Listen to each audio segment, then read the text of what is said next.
Good evening and welcome to Channel 8 Sports and East Brunswick High School football. Hi, I'm John Meggiolaro, being joined by Phil Hill and Jim Allinder for tonight's game, East Brunswick, Madison Central at Madison Central. Gentlemen, this in fact is the game of the year. We've waited for it since last December. We know the players have, the coaching staff, the fans. A lot has been written up about the game. Let's start off first with East Brunswick, Phil. More importantly, what does East Brunswick have to do tonight to win? Well, East Brunswick, first of all, John, they don't need any incentive. As you said, this is the game. What they have to do is give Brian Forte some time. Brian has been under pressure all year, and this Madison Central team is the toughest team that they'll see. There'll be no doubt that DeMarco will be sending his troops in, putting tremendous pressure on Brian, but the offensive line has to give him some time in order to hit his receivers. The only thing that's going to make the difference, the big difference for the Bears here, is still Brian Forte. If he's on, if he has some time, he can certainly do some damage. Okay, Phil, can the East Brunswick defense play that disciplined type of defense that they need against the Wishbone? Well, if you look at the last few games, possibly they can. If you remember the second half of the Edison game, they made some adjustments. They weren't aware that Edison was coming out with the wishbone. They made some adjustments, and they shut down Edison completely. Last week against J.P. Stevens, who runs a Bear offense similar to the wishbone, an option offense, they shut them down completely. So Marcus Borden has had all winter and a good part of the summer to get his wishbone package together. He says he has it. They just have to apply it on the field. Yes, it's a defense that calls for discipline on the part of his team.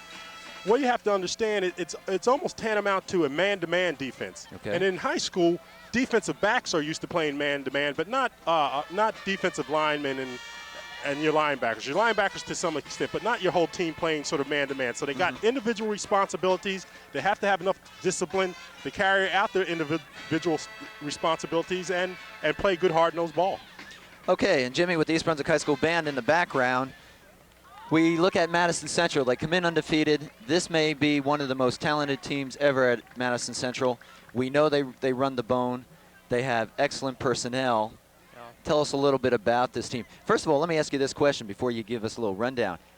I would think this is the toughest team Madison Central is facing this season. Absolutely. In a story that I did for the Sentinel this week, I made note of the fact that the 5 previous opponents that Madison Central has defeated all have less than 500 records. Good point. Yeah. So East Brunswick does represent the legitimate threat, but we all know that this game has so much importance to it, being attached to it. Just a wonderful contrast in styles that we're going to see tonight, and why high school football is just the great game that it is. With the wishbone, you have a quarterback by the name of Eddie Walsh. We have alluded to him. We've seen him last year, and he is truly a great quarterback for the wishbone offense. You're going to see him tonight running it like, as in Bob DeMarco, the Madison Central coach's words, better than some quarterbacks in the college do right now. He can toss it to Mike Bowden, Tom Angelucci. He can throw it once in a while to Rob Stanovich and Brian Donnelly. He's only thrown the ball, by the way, 6 times. He's only thrown it 6 times. Yeah. And 4 of them have been completed for touchdowns. Yeah. So it just shows you. But Walsh is what makes the offense go. He runs the option real well. They are just loaded to the gill with a great offensive line. Let's go to defense. East Brunswick has had its troubles trying to defend against the rush. Well, they haven't seen nothing yet like the rush they're going to see tonight. Stanovich, we mentioned, is an all-stater last year, first-string all-state, I believe he was, as a defensive end. He had a remarkable game last week against Saraville. Phil and I were able to watch the game, and you go down the line, John Santorez, the nose guard over the top, Keith Barry, Ken Kramer. These are just a few. And the secondary, which includes Walsh, by the way, and Donnelly and Bowden and Angelucci, might be the best secondary in the county. This is one of the few times in the last couple of years that I can remember that East Brunswick comes into a game as a decided underdog. Good point. Yeah, you're right. And how are they going to react? Yep. There's just so many little side stories to this game tonight. And one thing I might add, there's a lot of significance to the game, but if by chance East Brunswick doesn't win the game, and I want to say this up top, they're not out of the playoff picture. As a matter of fact, I think they're in pretty good shape right now. They could afford to lose this game and possibly get another shot at a playoff berth. So I don't know. We can talk a long time about this game. I guess we're all anxious to see actually what happens on the field. Yeah, I guess everything has been written. Just about everything has been said. And now we just need the kickoff, and we're just a few minutes away from that. So let me direct your attention to the fact that we are at Madison Central High School. It's a Friday night. It's a rather cool night. It rained this afternoon, so we'll see if that has any effect on the play. But this is the big one for both teams. They've both been looking forward to it since last December's 33-0 shutout by the Spartans. And so we'll be back with the opening kickoff in just a moment.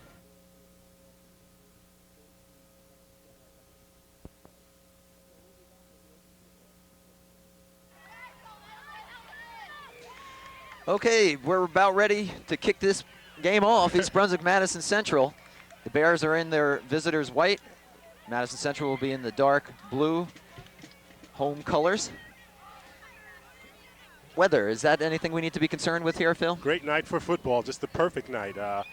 Slight little chill. It'll get a little cooler as the game goes on, but just a good night for football. That's about time we cut a break with the weather, don't you think, guys? Really, there's been very few opportunities that we've had to see East Brunswick play in what might be considered clear weather. I would have to tell you that this field, which has always been considered one of the worst in the Greater Middlesex Conference, is in much better condition this year. They made a concerted effort to sod the field. It seems to be holding up a little bit. I can't remember the month of October where the middle of Vince Lombardi Field had any green in it, quite frankly. But it's going to be a little tough sledding down there. It's a little muddy, and but I don't think it should affect the game. Okay, you see out in the center of the field, East Brunswick captains Brian Forte and Mark Harmon, and the Madison Central captain, Ed Walsh, number 1. Well, as you look out there, you got 2 homecoming kings out there. Mark Harmon last week, homecoming king for East Brunswick, and Ed Walsh this last week also homecoming king for Madison Central. So I'll tell you, we cover the gamut. Yeah. We not only give you the football news, we give you the social news. And I think everyone is kind of at that feverish pitch at the moment, waiting. A good crowd on East Brunswick side, if you can see above the bench. They're here to support the Bears, bring them on. And we see the stands filling up here on the Madison Central side, the side that we are located on in doing this game. Well, I'll tell you, John, it is the game of the year thus far. If you look out in the crowd, you see a lot of different varsity jackets, kids from various schools, and also fans from various schools. Any Central Jersey fan would love to see this game, and it should be a great one. John, I noticed that Madison Central is going to receive an interesting note. They have a scoring efficiency in their first series of 75%, which means that 3 out of every 4 times that they're on the field, they score. They've been stopped only once in their first series, and that was last week against Saraville. So they're a quick striking team to boot. All right, and East Brunswick will get a look at that wishbone real quick as Madison Central will receive. Back deep will be number 21 for the Spartans, Mike Bowden, and number 23, Chris Nugent. And of course, Dan Levine will do the kicking for the Bears. East Brunswick will be moving right to left on your screen. Kicking off for East Brunswick will be number 5, Dan Levine. Wind picking up a little bit. Back deep for the Spartans. Actually going across the field. It's moving from the players left to right. In East Brunswick's case, it will be moving from their left as they're facing for the kickoff across to their bench. Well, if that's the case, then Dan Levine should put it in the end zone down to the left side. We'll see. Well, he certainly has shown the ability to do that.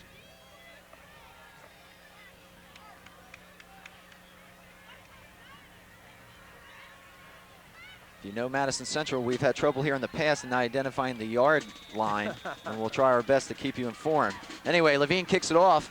Good kick. This is going to be Bowden right at about the 2-yard line. Looking for the sideline, and is taken down across the 20.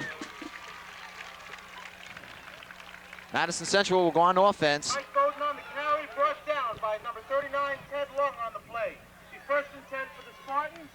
Ball's going to be spotted at the Madison Central 30-yard line. 1st and 10. Walsh is the quarterback. In the backfield, he has Angelucci, number 31, Bowden, and I believe it's Nugent.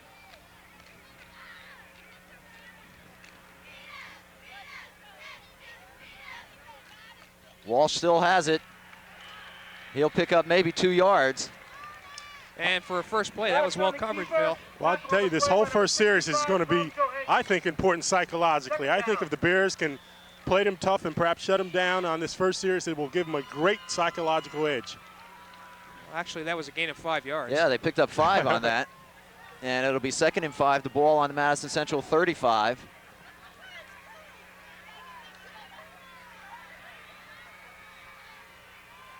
Walsh still has it, being pulled down from behind. He's going to lose yardage. Yeah, that was Bernardi that was in there. Scott Bernardi. Scott Bernardi's been doing it all year, and apparently that's the person he's keen on, right on Walsh. Walsh had no room. When you figure he averages about 11 yards per carry, the Bears are doing the job.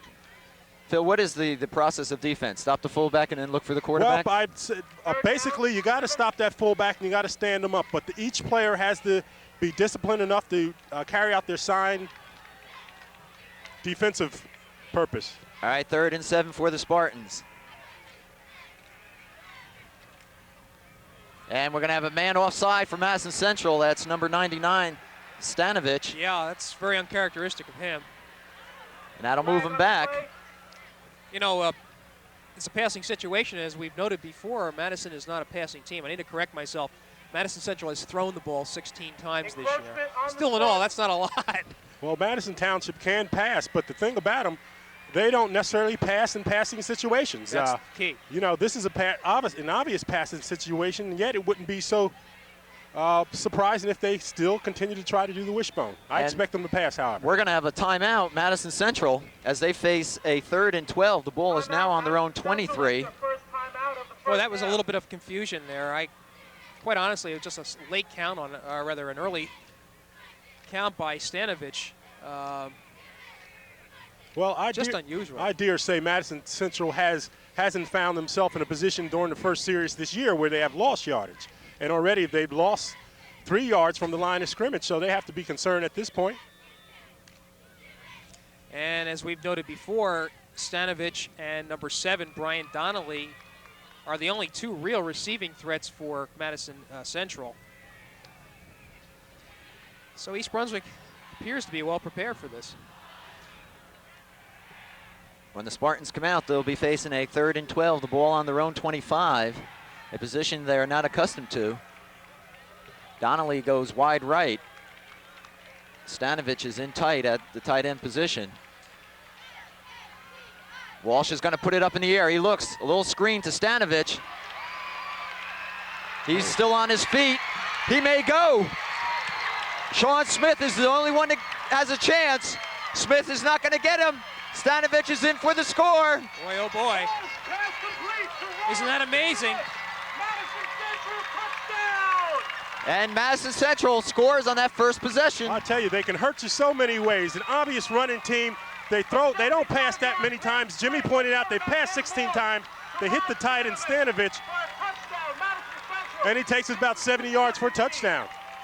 Unbelievable. So, Madison Central continues to be impressive through the air on the rare times that they throw it. That play went 75 yards. The extra point now for the Spartans. Flag on the play, and they'll stop play right at that point. Boy, what a perfect call that was, huh? It appeared that East Brunswick had it well defensed, but Stanovich, just as strong as he is, he comes in about 6'4", and 220 pounds. Well, Coach DeMarco said Stanovich is definitely a Division I player. He can play, as you can see, tight end very well, and he can play defensive end as well. He'll probably go to a junior college, according to Coach DeMarco. But just a fine example of his athletic ability right there. Penalty against the Spartans, move the ball back. And I tell you, on this extra point, you're going to see this kid, Chris D'Amato, kick the extra point probably as far as Danny Levine kicks his extra points. D'Amato, number 45, on to do the kicking. And you know, the interesting thing about that play was that ball didn't look like it traveled more than 1 yard over the line of scrimmage. Anyway, Madison Central looking to go up 7-0. Kick is up. And it's good. So the Spartans strike first and get on the scoreboard with 10:04 left here in the first period. That was like a screenplay, that pass.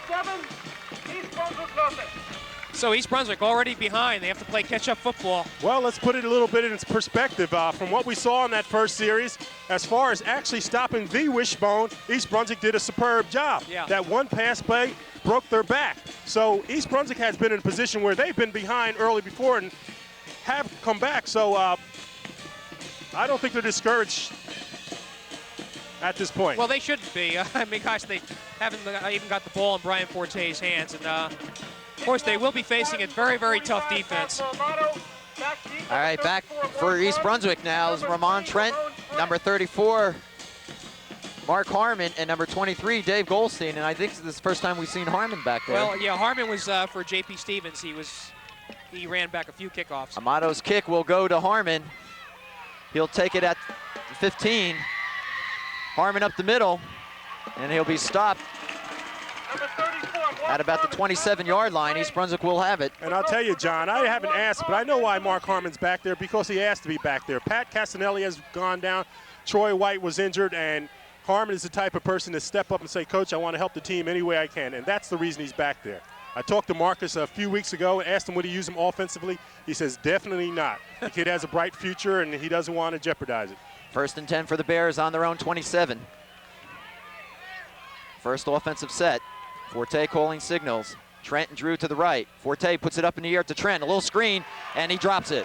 Oh, boy, and he had some running room, too. Trent incomplete. 2nd down and 10. Well, he had some running room, but he made a minor mistake. He took his eyes off the ball, major mistake, actually, and he's just eager, ready to go. Want to point out to our viewers, number 17 is Joe Giroux, I believe. Oh, yeah, it is. He usually wears number 18. Anyway, it'll be 2nd and 10. 9:33 to go, first period. Madison Central on top, 7-0. Forte now in the shotgun. Giroux and Trent again to the right. Well, we haven't seen that this year, huh? Inside draw to Goldstein, and he gets back to the line of scrimmage. Forte hands off to Goldstein.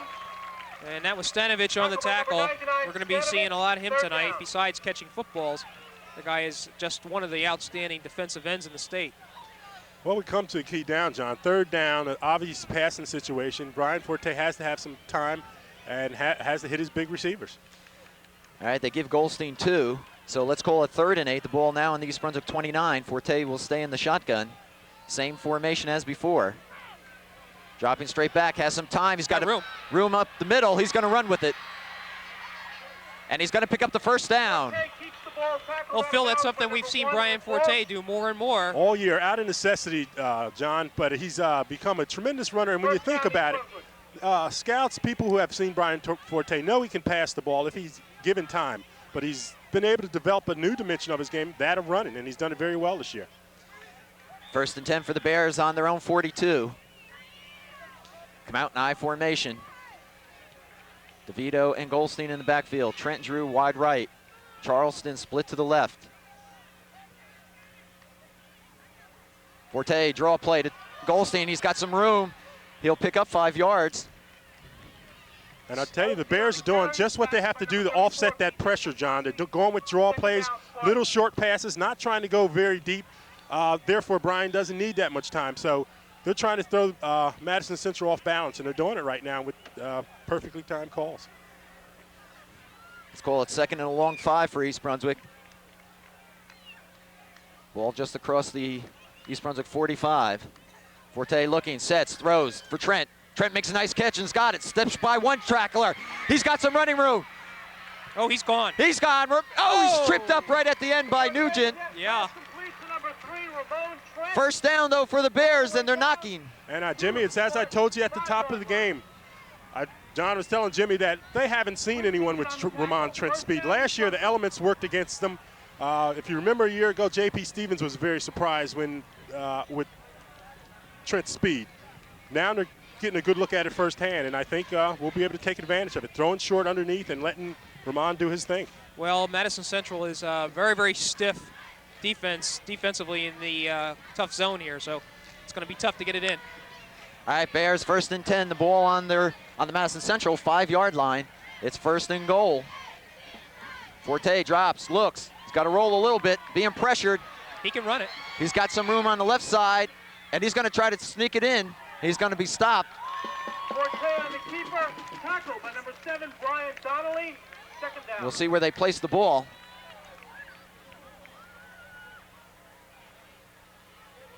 Also on the tackle, Probably picked up about a yard or two. Again, we're not in a position to have the best angle on the field. I think you're right, Jim. He may have picked up a yard. Let's call it 2nd and goal from the 5. Interesting that they weren't even trying to run it in, looking for the pass right out. Trent split wide right. Full house backfield with Smith. Here's Goldstein. Goldstein's taken right down. He may have lost a yard. Oh, he was hammered, definitely. Yeah, that was trying to get the number there. 23, Goldstein. Keith Berry, I believe, was on that tackle. Bring up a 3rd down now for East Brunswick. Kramer on the tackle. 3rd down. John, I wouldn't be surprised to see a rollout here whereby Brian can keep it or pass it. Choice would be his.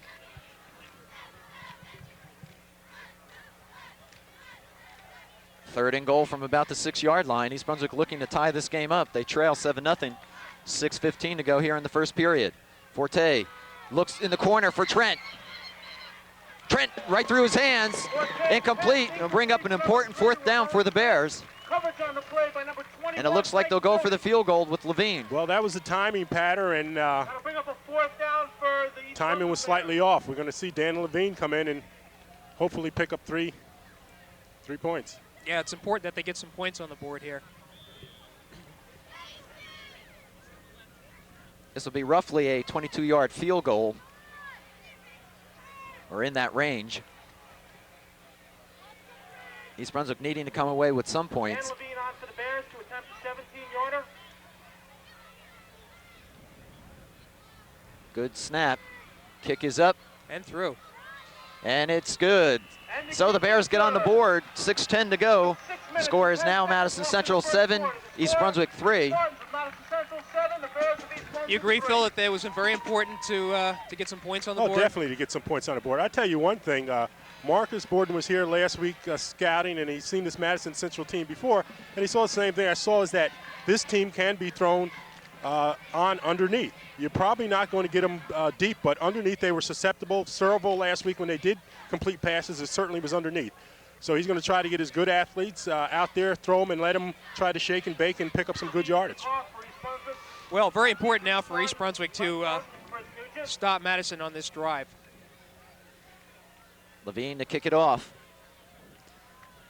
And so round 1 of this heavyweight fight is over. A right cross and a few jabs thus far. And we'll see how important that inability to put it in will be later on in this game.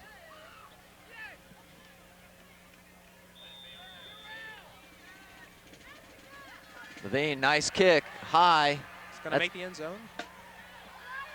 And Nugent has it at the 2-yard line, goes right up the middle.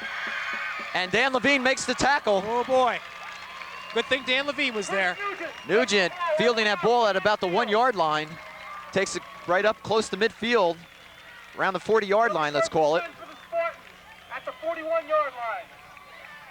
I'll tell you this, Madison Central just has a bevy of athletes, and for the wishbone offense, that's what you got to have athletes. It's a four-back offense, actually a 5 if you count Donnelly, who's a wide receiver. And you got to have good athletes at each of those positions in order to make it go. Yeah, Nugent especially is just outstanding on special teams. Spartans come out 1st and 10 on their own 41. They lead 7-3, first period. That's Angelucci with the ball. And you saw that Ed Walsh reading it perfectly. The wishbone offense, John, is probably the only offense where someone can run up the middle and not be blocked because it's influenced, because the quarterback is reading when that tackle moves, he gives it to the fullback. Clock running down to 5:25, first period. Pickup of 5, it's 2nd and 5. Ball now at the Spartan 45. Walsh still has it, gets away from one tackler and slips and is going to go down right there. Defensed well. I'll tell you, Joey DeVito there. Stopped by DeVito. Fine defensive effort. Walsh gets back to the line of scrimmage. It'll be 3rd and 5. Stands are just about full now. This is the 3rd and 5, and I can guarantee you they won't pass on it. Well, Donnelly is to the right, Stanovich to the left. Walsh gives it to Nugent, right up the middle. I'm sorry, this is Bowden. He gets by one tackler. Trent's the only man remaining, and Trent takes him down. Hands up, come First down to the 10-yard line of East Brunswick. It'll be 1st and 10, Spartans. There's not too much you can do to describe that. Phil did a good job in the play before, and it just simply developed again. Went right up the middle.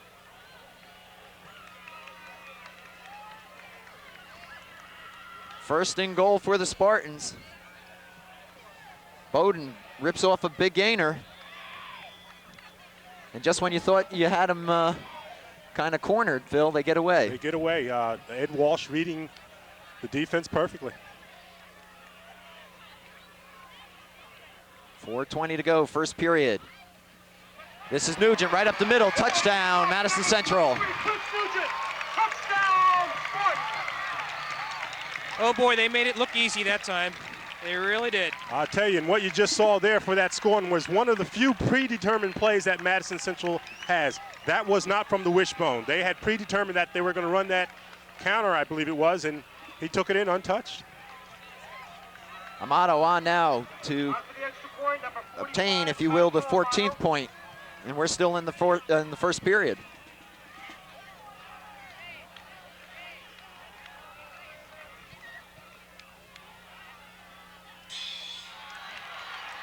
Kick is good. So with 4:17 to go in this period, Madison Central extends their lead 14-3. And what this does for Madison Central now is put them in a position where they can play defense a little bit differently. They can take a few chances, probably play a little soft as Saraville did last week, Phil. Well, it's a little early to be playing a little bit soft. I think they respect the Bears because the Bears did move the ball on them, Jimmy, and it just seems that they scored. East Brunswick scored the first series they had, and Madison Central has scored the first two series that they had. So I think they still respect them. I don't expect them to play any softer. I think they'll be just as tough. I really do. I hate to say that this is a critical series. We're still in the first period, but I think East Brunswick needs to go down and put it in the end zone. They've got to respond right now. Amato to kick it off. Goldstein, Harmon, and Trent back deep for the Bears.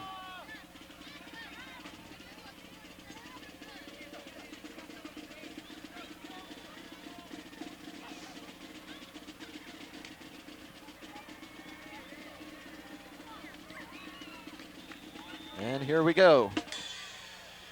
Short kick again. Harmon at about the 15. Looking for some running room. It's up close to the 20-yard line, just short. Boy, it almost seems that they were trying to kick the ball to Mark Harmon. Sorry, closer to the 30-yard line. Well, they made, I don't know if they're trying to kick it to Mark Harmon. They probably certainly were trying to keep it away from Ramon Trent. The Bears will have it 1st and 10 on their own 28. 4:05 to go in first period. Bears trailing 14-3. Forte will come out in the shotgun. Trent Drew to the right. Again, back to that first play, a quick screen to Trent. He's got some room. He's got the first down for East Brunswick. And that's just a duplicate of the first series in which Trent dropped the ball. And I tell you, when you see a play like that, you better believe that the Bears probably going to set something up off that. They've gone to twice now. They'll probably sometime in the future throw out there again, and probably Trent will pass off there or do something else. Ball near the East Brunswick 40, 1st and 10. Drew will come out to the left now. Wide side of the field. Forte will go back under center. Little counter inside, Goldstein.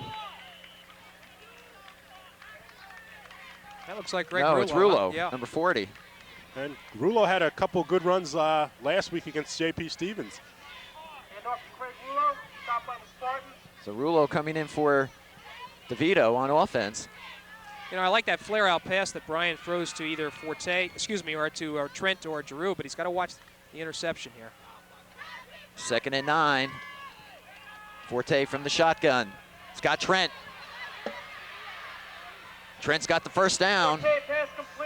And Ramon Trent was wide open. Well, Nugent had a little inkling to go up there and try to pick it off, but he knew he couldn't do it. And that's what I mean, Phil, by playing soft, Yeah. taking those chances right there. Well, Marcus Borden is baiting him also right now. Now he's going to keep coming with those, and then he's going to pop it. Have Trent go down, out and up or something. Ball on the Madison Central 44, 1st and 10. 2:45 to go, first period. Again from the shotgun, Forte getting some pressure, needs to roll right. Puts it up in the air. He's got Giroux. Giroux's got it, stays in bounds. Another first down, East Brunswick around the 15-yard line. Number 17, Curtis Richard. 2 players are down for East Brunswick. It looks like Trent and Giroux. Trent is up, but Giroux is still down and is being tended to now by Phil Hostler.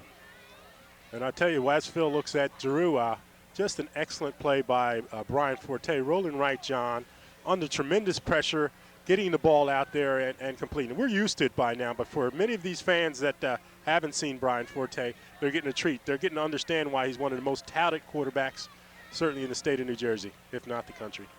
The ball will be spotted on the Madison Central 17, 1st and 10 for the Bears, and once again, they're knocking at the door. Last series, the Bears had to settle for a field goal. A touchdown here brings back that spirit, that life. And I go back to my point I made earlier. This Madison Central team, as good as they are, they haven't seen anyone like Brian Forte pass the ball. Well, right now I have him 4 for 6 for 89 yards, with 4 of those completions coming to, 3 of the receptions to Ramon Trent, and that last one, of course, to Joe Giroux. Giroux still receiving attention on the sidelines from Phil Hostler. Unfortunately, we can't really determine what the injury is, and so we will not speculate. Well, we'll hope it's all right, but if he cannot play the next series, then we'll probably see Mike Feldman come in. Feldman is already out on the field. John, I'd like to expound on that offense for the Spartans. I mentioned that it's a 4-back offense, which you have to have just 4 good backs. I mean, as good as these guys are, they probably could play any type of offense, wing T, split T, or whatever. But they're made perfect for this type of offense. They got a good ball handler in Walsh, and it's for an unselfish team.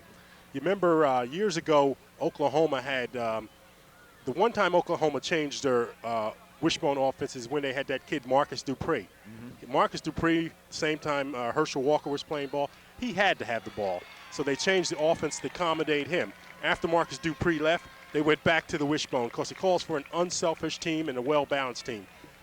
Well, Madison Central has it. Okay, Giroux is up, looking at through the glasses. He's holding his right hand, and I remember last week against Stevens, he seemed to have a sore right hand, and I think he may have re-injured it. All right, the Bears will go on 0. They're at the Madison Central 17. Clock is running. We're down to 2:20 here in the first period. Feldman, number 81, comes in, and Greenberg, number 80, are both split wide left. So Trent is out as well as Giroux. Goldstein outside, cuts back in, pick up maybe a yard. Forte has the ball up. Goldstein. Stop by number They'll bring up 55, second down. Berry. Berry and Walsh Second down and were the 9 tackles East for Madison Central.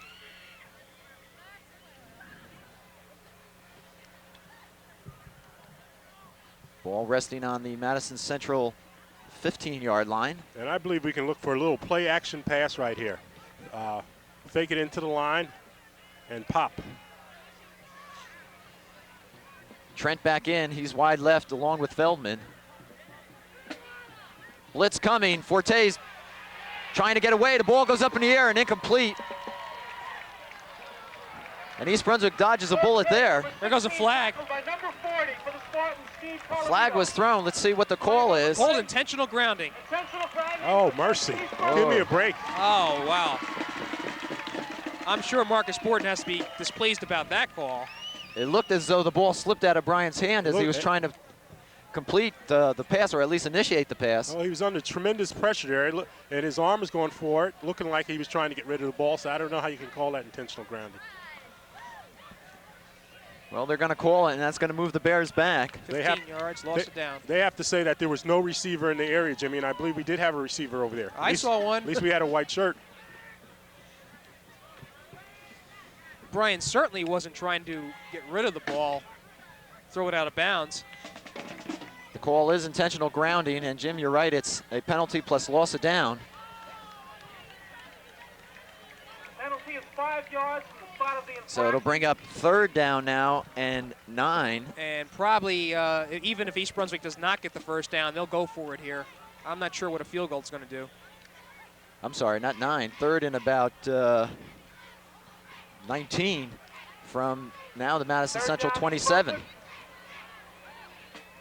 Forte goes into the shotgun. Straight back, has some time, looks over the middle for Trent. And passing, but a late flag is thrown, and I think they're going to call interference. Yeah, I was waiting for it to come. Well, Vislocki, the linebacker, had his arms wrapped around Ramon Trent. Now, my question is that an automatic first down interference? Or are they just going to mark it off? I believe it's automatic. Automatic first down. Okay, there you go. We'll wait to see. So these last 20 seconds have been exciting. I'll tell you, and a big break for the Bears right there. They have to capitalize on it, John. And it is a first down, and the ball now will be moved forward. So a game of chess here in terms of penalties. We'll give the Bears a first down. More importantly, it'll put the ball on the Madison Central 14-yard line. So the Bears have 4 cracks at it. And Feldman goes wide left, Trent to the right. DeVito in the backfield with Goldstein. And that's DeVito with the ball. Hops one tackler, falls forward for about 3 yards. Stop by 56, Kramer. I'll tell you, typical Joe DeVito style, galloping, stepping over a few people and picking up a few good hard yards. Down Bears. Inside 1 minute here, and we're still in the first period. East Brunswick, Madison Central. Spartans on top, 14-3, but the Bears have it. 2nd and 6 from the Madison Central 9-yard line. Forte pressured, and again throws it away, and again the flag. On the play by number 40. And that appeared to be legitimate. Well, just a bad decision on Brian's part right there. He was clearly in the grasp of the defender and nowhere to throw the ball. Matter of fact, a dangerous play. Yeah, it really was. That was number 40. I believe that was B.J. Vislocki coming in. 48 seconds to go before the end of the period, and I think if I were Marcus Borden, I would call a timeout here and just pull these young guys together a little bit. They've been moving back and forth based on penalties. The grasp was made by Colavito. And Colavito was the same one who pressured Forte when he had the first intentional grounding. Number 40. Loss of down, 3rd down for East Brunswick. So we're back to 3rd and about 20, 22 to be exact. The ball is on the Madison Central, 26. Feldman comes wide left, Trent to the right. And they look like they're blitzing. They come right up at the middle. A little center screen to Charleston.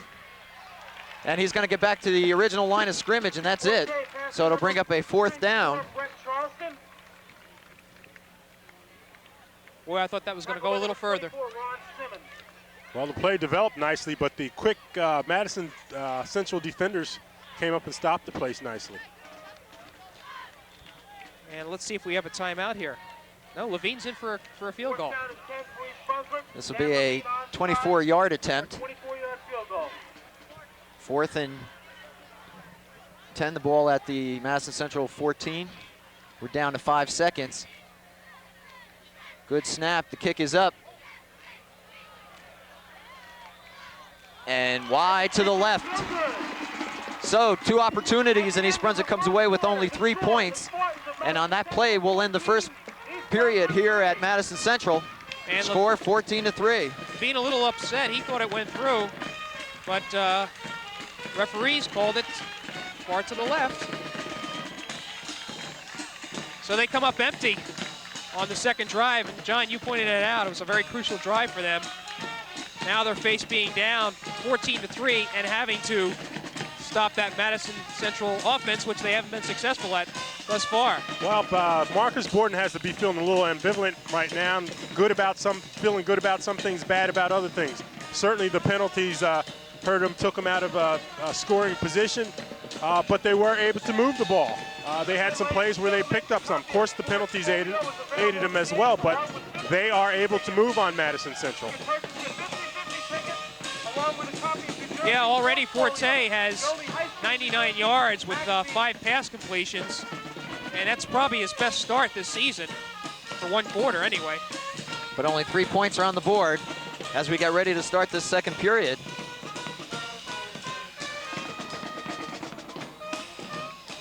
Madison Central will have the ball on their own 20 based on the missed field goal.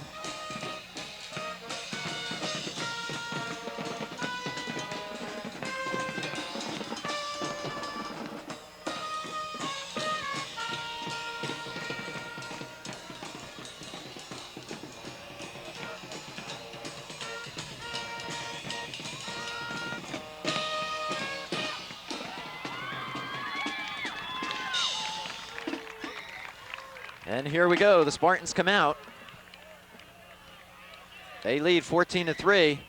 A little counter move, but there's gonna be some motion. Number 23, that was Chris Nugent, moved before the snap of the ball. And right away, they try to exploit that middle again. I'll tell you, Madison Central has been very uncharacteristic from the 3 games I saw them play, and they certainly have made far more penalties than they did in either of those games. So that'll push the Spartans back 5 yards. It'll be second and 15, I mean, rather first and 15 from the 15-yard line. Just starting second period action here from Madison Central High School.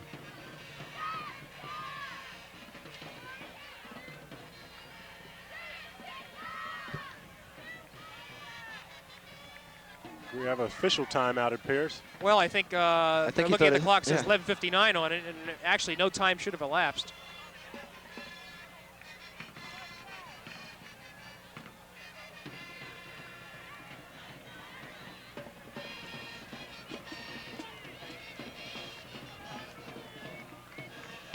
And we're about ready to go. So the Spartans now facing a first and 15. That's Angelucci right up the middle. Oh, And Harmon doesn't even know that he has the ball. Harmon can't make the tackle. Trent finally rides him down, not before he gets into East Brunswick territory. wow. There's not enough you can say about this Madison Central bone. They come at you in so many ways. And it looks like East Brunswick was preparing more, Phil, for Walsh to the outside, but he really hasn't been the major part of this offense so far. He hasn't really. 51 yards on the run by Tom Angelucci. So first and 10 for the Spartans. The ball now on the East Brunswick 34. First and 10. You can bet that Bob DeMarco is going to keep on using it until East Brunswick stops it. Walsh still has it and falls forward for almost 5 yards. Angelucci rambling around 51 yards. Really good strategy when you think of it. They haven't really shown this this middle, going up the middle thus far in the games that we've watched them, Phil. Well, it's always been there. It's just a matter of reading. I don't think they're doing anything special or any special type of blocking. It's just a matter of Walsh reading whatever East Brunswick defense appears to give them. Second and 4, the ball on to Madison Central, East Brunswick rather, 30. And there goes Nugent. On the counter play, predetermined play there. Chris Nugent on the carry, tackled by number 22, Joe DeVito. Nugent gets the first down, so they'll move the chains. And other than that first series in the first period, East Brunswick has been unable to stop the bone. Ball on East Brunswick 22. First and 10 for the Spartans. And a movement on the offensive line, so that'll back them up 5. Is the right guard for Madison Central. Trying to get his number. Offside, Madison Central. I believe it was number 67, John Frost. That's correct, yeah. First and 15, that'll move them back 5. Ball now on the East Brunswick 25. 10:39 to go here in the second period. Spartans on top, 14-3.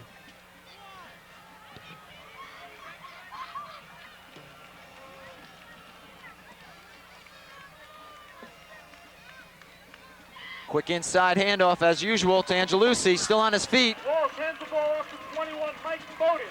Stop on the play by number 40, Ray Angelucci Bruno. gets down Help number 63, Mike Hack. to around the 10-yard line. And that's just a straight dive there. Again, they didn't go out of the wishbone. They just a straight dive, so they must see something there. Let's call it 2nd and 3. Ball now at the East Brunswick 14, and East Brunswick takes a timeout. Boy, shades of last year, huh? Well, I'll tell you, you just have to marvel at how proficient Ed Walsh is at running the wishbone. And we said before, the marvelous thing about that is it puts a lot of pressure on a young quarterback. He has to be able to read everything there. On other offenses, you have the option. As I said time and time again, the wishbone is the option here. Everything happens with that quarterback. If he sees something there, he's going to give it to the fullback if the tackle moves. If he doesn't, he's going to keep it. If somebody puts pressure on him, then he's going to pitch it. The quarterback has to be able to control all that, and Ed Walsh does it perfectly.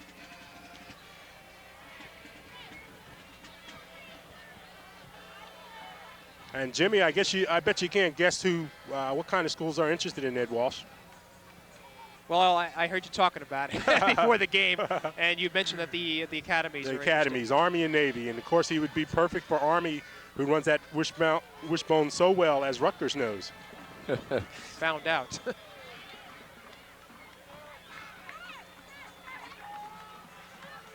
And they sort of come at you at waves here. 2nd down, 2 to go for the Spartans. Ball at the East Brunswick 14. Straight dive to Nugent. Nugent's got the first down. And it's true that they're getting a lot of yardage up the middle, but I'm noticing that the offensive line for Central is really doing a job opening the holes, Well, too. they're running behind number 64, I believe it is there, and again a counter there, and they're just going on that left side there and picking up good yardage. First and goal at the 8-yard line.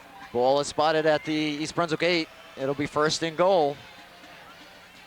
Walsh keeps it, steps forward, short of the goal. Takes the ball down to the 5-yard line. Tackle on the play by number 63, Mike Hack. Bring up a 2nd down and goal to go at the 5. He's about at the 2-yard line, despite what you hear from the PA. 2nd down and goal. Let's say it's resting on the 2. Madison Central looking to add to their 14-3 lead. Walsh usually keeps it down in his territory. He has 12 touchdowns this year already. Nugent dives over.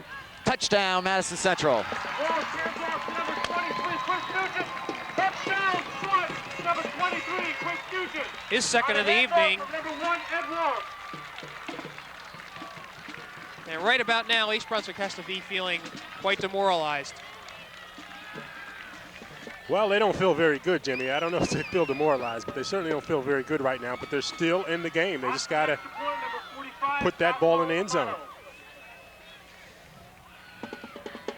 Amato on now for the extra point. And he shanked it to the left. So the score remains 20-3. East Brunswick with 9:04 to go here in the 2nd period will receive.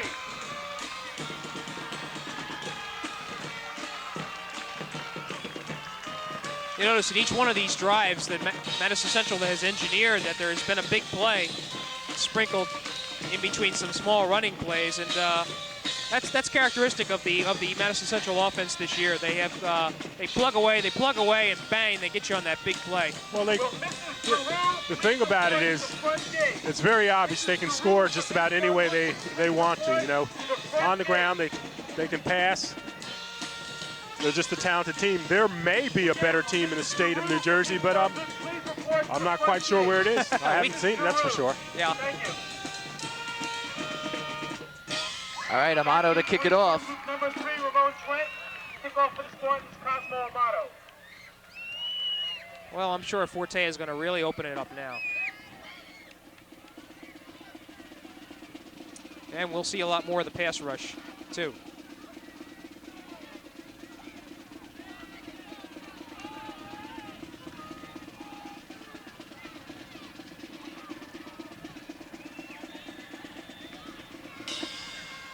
Low kick. Goes through Goldstein's hands. He's got to pick it up now. He's down right there. His knees touched. And a flag, that's right. Goldstein was down and was speared on top. And there just really wasn't any need for that. Boy, Madison Central could have really had East Brunswick in a bad hole at the 6-yard line. Now the Bears cut a break. And as you look at DeMarco on the sideline, he's upset. That was just an unnecessary penalty. And I call that a television penalty. As again, young kids seeing what happens on television, the pros certainly can get up when they're down. Of course, in high school, once your knee touches, you're down. The ball is down. So that'll take East Brunswick out of the hole. Yeah, instead of being first down on their own 6-yard line, it's out past the 20 now. Ball will be spotted at the East Brunswick 25, 1st and 10. And the Bears have to get something going. There's no other way to explain it. Trent and Feldman Feldman will go over to the left with Trent. Drew out with an injury. We don't know how serious. Goldstein trying to spin his way for a few yards. Picks up maybe 2. Bring up 2nd and about 8 for the Bears.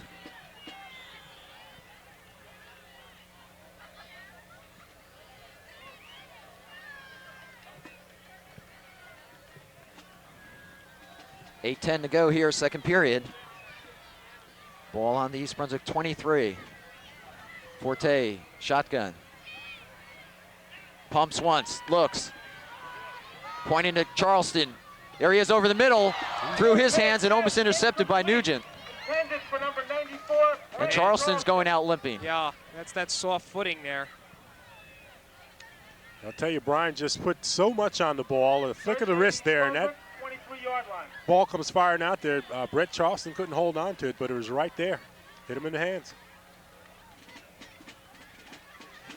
3rd down and 8 for the Bears. Big 3rd down for them. They need to hold on to this ball. They need to get on that scoreboard. Forte has some protection. He's got the middle wide open. He's going to run. And is going to be short of the 1st down, I believe. It's close.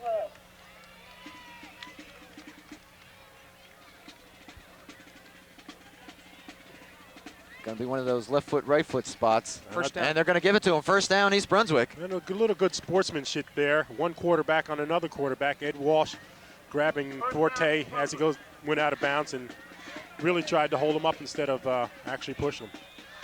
Charleston comes back in, still limping though somewhat. 1st and 10 for the Bears. The ball on the Madison Central the East Brunswick 32. Forte is being pressured, dumps it off, looking for Goldstein. Incomplete. That was Stanovich coming in, putting the pressure. Rob Stanovich is certainly the finest defensive player that I've seen this year, as far as consistency. Watching Trent trying to get open, he's being covered in a zone coverage, but primarily by Mike Bowden, who is perhaps the fastest man on Madison Central. So Madison is going with its fastest. 2nd down, 10 to go. 7:42 to go here in the 2nd period. Forte going to the air once again. Looks for Trent. Trent's got the reception. He's going to be taken out of bounds. Close to a face mask there. Maybe just short of the 1st down. Let's see where they mark it. And he did not go out of bounds. Clock apparently still running.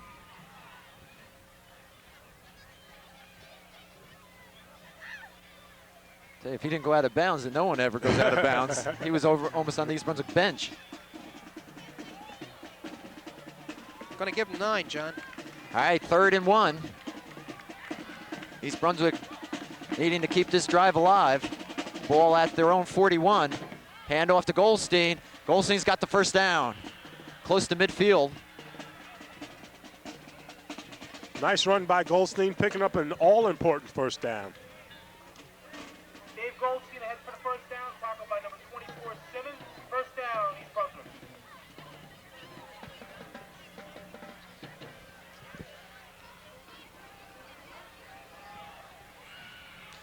Trent and Feldman come out now to the right.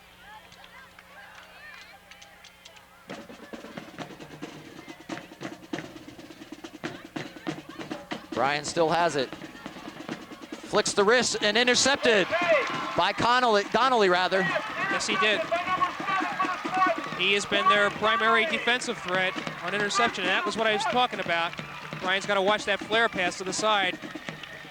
Central is going to take chances. I'll tell you, I talked to DeMarco before the game, and I asked him who's the best athlete on his team. He said it's a toss-up between Brian Donnelly and Ed Walsh.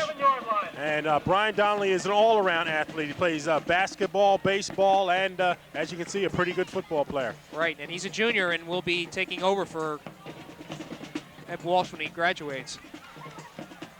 Well, the turnover gives the Spartans the ball on their own 45, 1st and 10 with 6:25 to go in the second period. They lead 20-3. A little reverse. Donnelly going to put it up in the air. He's looking deep for Stanovich. Stanovich broke his pattern, and I don't know why. He's looking back. I don't know why he broke his pattern. The play developed a little raggedy, but if Stanovich would have kept running, who knows? And DeMarco's telling Stanovich what he thinks about it.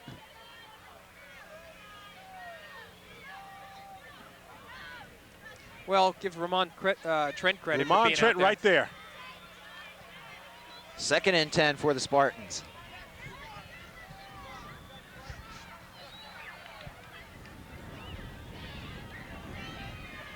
Boy, a little razzle-dazzle there. And you got to wonder why. I guess to liven things up.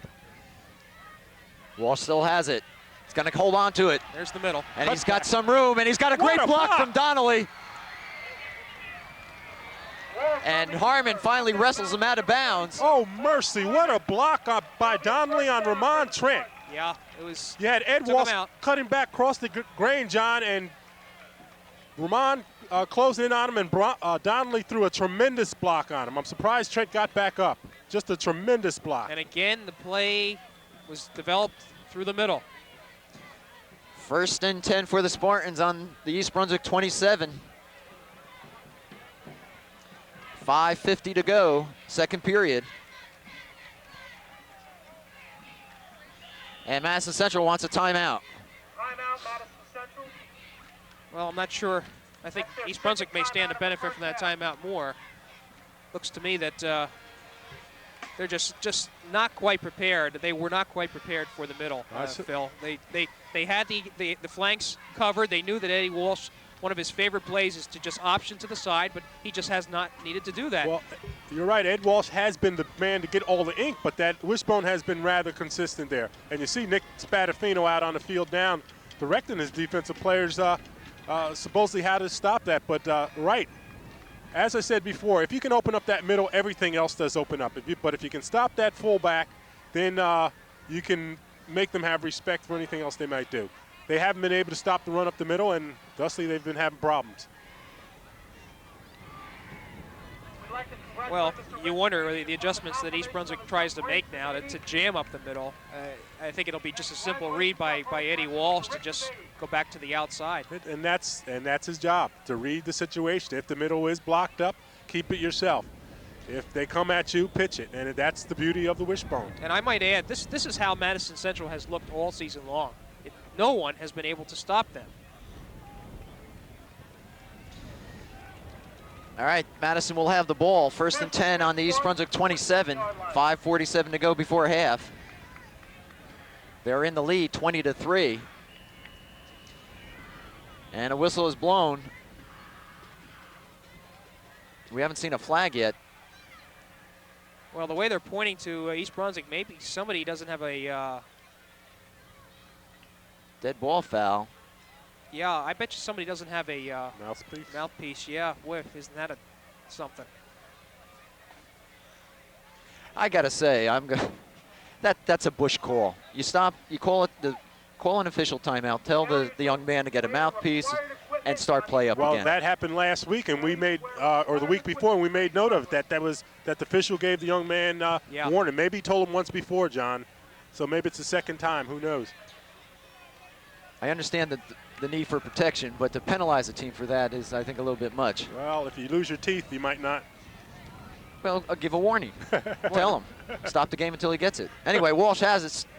Going back up the middle. Oh, mercy. Another block by Donnelly, and Walsh is going to just step out of bounds before the end zone. Keeper knocked out at the 1 yard line by number 3, Ramon Trent. That'll bring up another Spartan first down. And I tell you, he's on the 6-inch line, if there is such, on that field. He's just a tremendous athlete. You have two of the finest quarterbacks in all of New Jersey out on the field today. Two distinctly different type of quarterbacks, and yet both of them excellent in their own right. Walsh, we've seen him for a couple of years now, Jimmy, and he impresses you more each time you see him. Well, that play right there shows you why. He improvises like no quarterback I've ever seen. Just when you think you have him, he's out of the grasp. Madison Central 6 inches away from the 26 point. 5:39, plenty of time left here in the second period. And Walsh will keep it and will go in. And that's his and a first. flag is thrown. Ed Walsh takes it in for another Madison Central touchdown. Let's see. Flag on the play. East Brunswick needs a break here of some kind. Legal motion. And so it'll move him back. And they get it.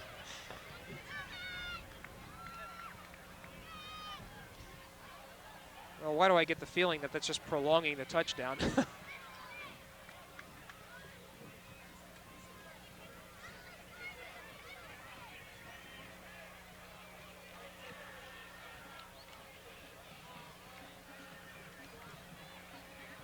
So the ball will move back to, let's call it the East Brunswick 6-yard line. It'll still be first down for the Spartans.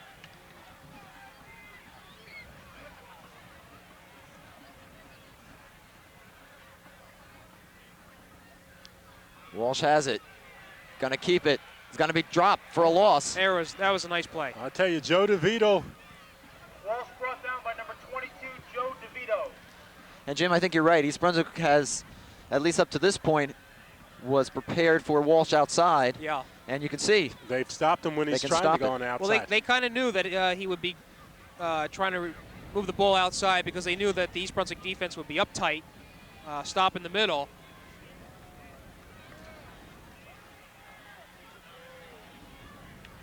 Second down and about 6.5 to go now. Little counter with Bowden. Bowden stood right up. Boy, he's close though.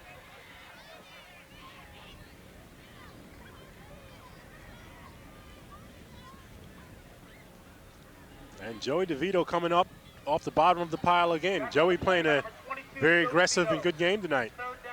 Bowden gets to about the 2-yard line. Third down. East Brunswick showing a tenacious defense, trying to keep the Spartans out of the end zone. 4:20 to go, second period. And Walsh will keep it and go in. So Walsh finally gets his score. I'll tell you, Ed Walsh's 13th touchdown of the season, and he scored most of them playing primarily the first half. So it gives you some idea what kind of ability this young man has. And gentlemen, I think this game is out of reach already. 26-3. Well, my personal thoughts coming in was that East Brunswick was going to have to match him score for score. And then hope for a break or a turnover. They have not been able to do that, although they had their opportunities. Well, it ain't over till it's over. Well, we have a whole half of football, and East Brunswick will have the ball with about 4 minutes rather to go in this period. Walsh will throw it in the air for Donnelly for a 2-pointer. So Madison Central not happy with the extra point, goes for the 2-pointer and gets it. That's adding a little insult to injury. Yeah, East Brunswick's just not ready for it, and they should have been. I'll tell you, John and Jimmy, we're talking a lot about Madison Central tonight, but Madison Central seems to be the one involved in most of the action. Ed Walsh, as I look at him, you can't teach a player to run back across the grain. A coach just can't teach that. That's just a natural ability. I talked with his father last week, Hugh Walsh, the athletic director at Monroe, and he feels awfully good about the young man. I asked him where's he thinking about going to school. He said he's not thinking about anything but this game right now, which is terrible. So he still has some coaching. Okay, Amato to kick it off. 4:13 to go. Madison Central on top now, 28-3. And boy, do the Bears need a score here.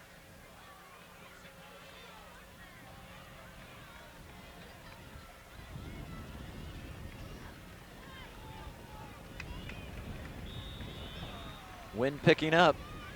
A low kick again. Goldstein fields it this time. Looking for some help as it goes up the middle. Tripped up across the 30. Stop on the play by number 55, Keith Berry, and number 59, Brian McNamara. Be a 1st and 10 for East Brunswick. Well, we will see what Mr. Forte can do this time.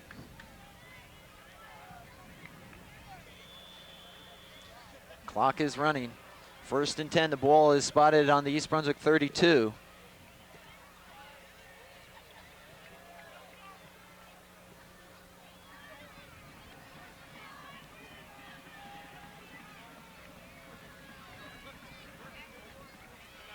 Seems like a lot of time in the huddle. Trent and Feldman to the left. Forte will move from the shotgun. Looking for Trent, overthrown. That'll stop the clock. There goes a flag, John. That's got to be roughing the passer. Apparently Stanovich and Berry, excuse me, that's 56 Kramer.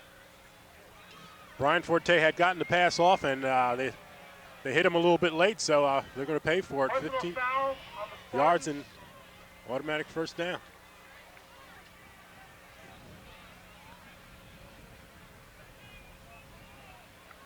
Well, you can't blame Madison for cranking it up. I mean, obviously, East Brunswick is in a passing situation, and they're just going to come in full blown. Well, they're going to come in full blown, but they're ahead 28-3, and the rough the pass there doesn't seem to make any sense. All right, that'll give East Brunswick a 1st down on their own 47. 3:36 remains in this period. East Brunswick desperately needing a touchdown before halftime. Here's that inside draw to Goldstein. Good running room. And Goldstein will be close to the 1st down. 23 tackling 23. Chris Nugent making the stop there on Goldstein. And it is a 1st down for East Brunswick. That'll move the chains with 3:28. And East Brunswick has moved the ball between the 20s. They have moved the ball at times. They got to get a little bit more consistency, and they got to connect on some of their passes, though. Again, from the shotgun, the Bears come out. Ball on the Madison Central 42. Brian thrown deep for Trent. Trent's there and just over his head. Forte, pass intended for number 3, Ramon Trent. And I believe the Spartans got away with another roughing the passer. Well, they hit him as the ball was as he was releasing the ball, Jimmy. I think it was a safe enough hit, but a fine pass by Brian, and Ramon almost ran under it. And that's more of what they have to do as long as Forte has the time. Gentlemen, that ball was about 53 yards in the air. Off the back foot, I should point out as well. 3:12 now. 2nd and 10 for the Bears. Hits Feldman. Feldman will be driven back, but should pick up 3 yards. Mike Feldman. Colavito on the tackle again. Number 40, Steve Colavito on the tackle. Feldman lost his helmet. I don't know if he's all right. He's on the sidelines.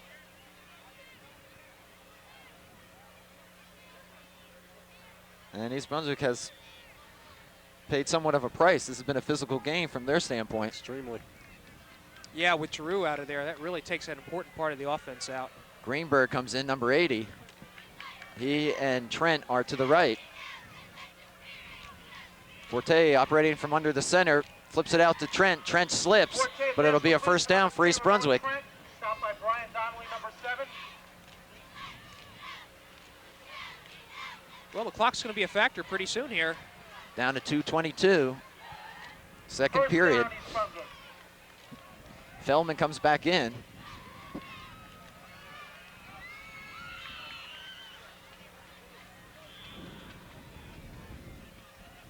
I think East Brunswick is moving the ball well, but you got to understand that Madison is willing to give a little bit of ground here. I'd watch Brett Charleston here. I think they got to throw to someone else. Draw. Goldstein is going to be snowed under for a loss of 2 yards.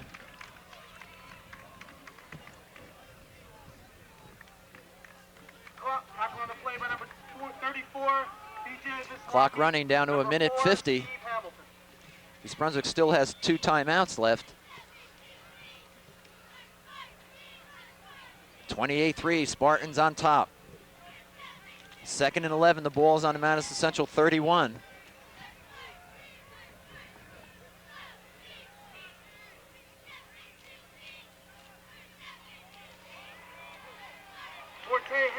Goldstein will pick up 3 yards, but it's not going to help much.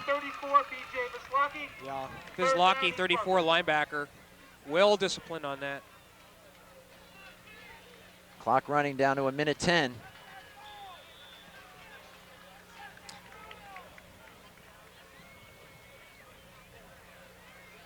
And boy, the Bears are not really moving quickly here. Forte will move back into the shotgun. 57 seconds. Brian pumps, rolls out. He's going to be taken down from behind. And they'll need to call a timeout here. Clock is running, 43 seconds. There you see why Rob Stanovich is the player touted as he is. He simply just ran down Brian Forte. And East Brunswick finally calls a timeout, 38 seconds on the clock. Forte getting up a little slow. And Phil, I don't know, what's your thoughts on a call here? Well, they seem to have, they need a touchdown. I mean, that's obvious. Do you go for the first down or do you go for it all? I'd go for it, I really would. I mean, they haven't run Trent the last few plays, so he's caught his wind a little bit. I would go with your big play receiver. What's your best play? It's a tough call. There's no doubt about it. Even if the Bears do get the first down, clock's a factor with 38 seconds to go. John, you say they have 1 timeout left? I believe. Probably. So you flood your receivers as best you can. Obviously, Madison Central is going to be expecting the pass, and you got to watch for that the same situation doesn't happen again, where one of those little defensive backs picks the ball off. Yeah. Well, it's 4th and 9 for the first for the Bears. Well, I have to believe, Jimmy, they're gonna, as you say, flood an area, roll out to that area, and Brian will pick out who he wants to hit. Either the deep man if he's open, if not, throw back underneath and try to get the first down. We'll see. Ball on the Spartan 29. Forte dropping, being pressured. Whoa. Gets away from the rush. Needs some help, needs to pick up a block, and he throws it up in the air. Out of bounds. That'll stop the clock with 26 seconds, but the ball will go over to Madison Central. Right, and the Spartans do their job. Just tremendous pressure by the Spartan defense, and it's got to be awfully frustrating. Right. Brian Everywhere really Brian looks, nothing but blue shirts coming at him. So one would think that the Spartans will be quite content to go off at halftime with a 28-3 lead, but I don't know. They may try for it again here. Central High School marching Spartans will be on for halftime. You think so, Jim? And Well, DeMarco wants a timeout. Interesting that he calls timeout here, huh?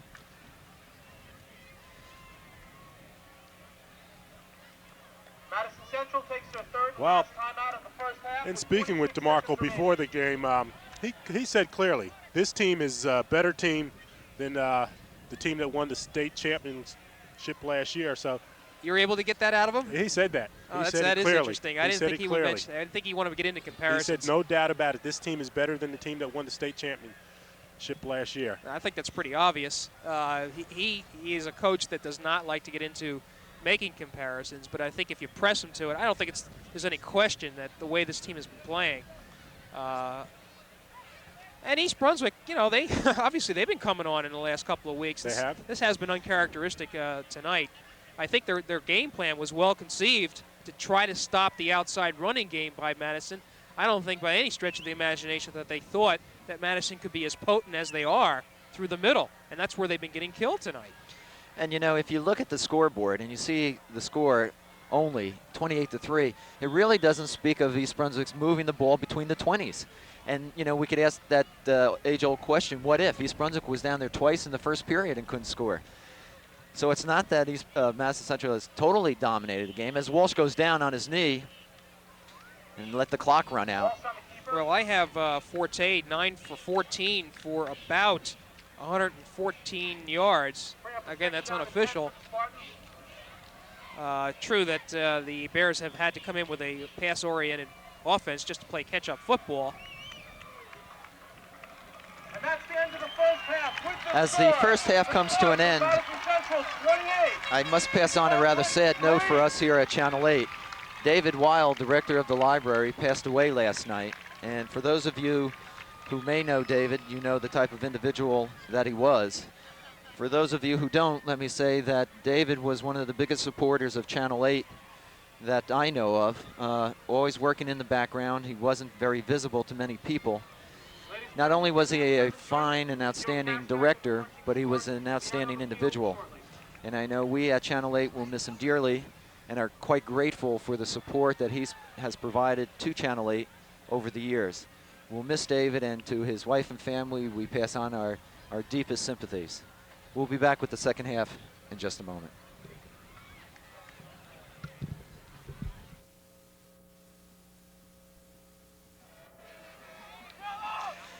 Okay, you see Brian Forte and Mark Harmon come out to meet Ed Walsh to start this second half. And we have noticed in the past that East Brunswick has been able to make adjustments. What adjustments do you look to make if you're East Brunswick, Phil? Well, I'm not quite sure. I mean, they knew what they had to do in order to stop this offense. And I think it really, if you want to be truthful, John, it gets down to ability. I just think Madison Central appears to have more athletes, more athletic type kids than the Bears do right now. And they're just doing a tremendous job. What can you say? They're one of the better teams in the state. Little interesting sidelight that when the seniors on these both teams were freshmen, East Brunswick did win the freshman game. And I think the score was like 18-12, and it was a close game. It was the only 12 points that any team ever scored on East Brunswick, and it was obviously some things have changed since that time. But I agree with you, Phil. The athletic ability of this Madison Central team to take whatever East Brunswick gives to them, and the Bears came into this game prepared to take away the outside game. It opened up the inside. The offensive line for Madison Central has done the job, and they've gotten the points. Well, the score is 28-3 as we start this third period. East Brunswick will receive.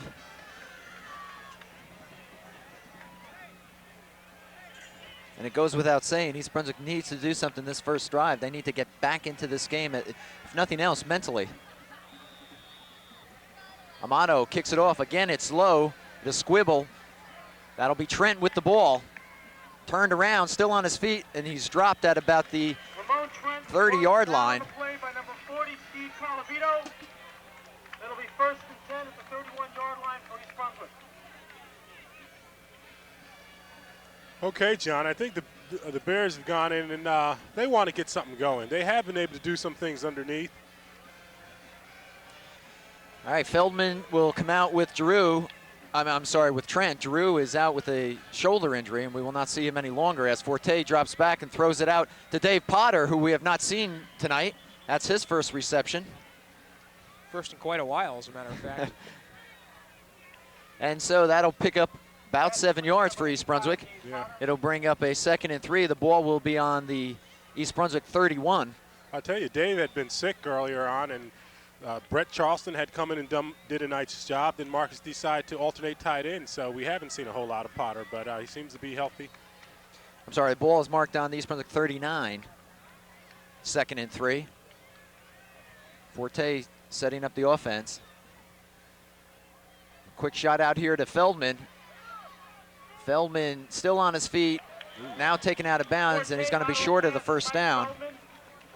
Boy, he might have lost something on that, too. Number 40, Steve Colavito on the side. Well, but it's the type of pass, I mean, you can throw it out there, but it's the type of pass where you want someone that is going to be able that has good speed, and they'd be able to break one there. Feldman has good hands. I don't know about his speed because we haven't seen him that much. Actually, there was no gain on the play, so it'll be 3rd and 3. One of the East Brunswick players getting some help from the official equipment problem. That's Feldman. Just started the 3rd period here at Madison Central High School. I'm John Meggiolaro with Phil Hill, Jim Allinder. Spartans on top, 28-3. East Brunswick facing a 3rd and 3 from their own 38. Forte looking down for Trent, and out of the hands of Feldman.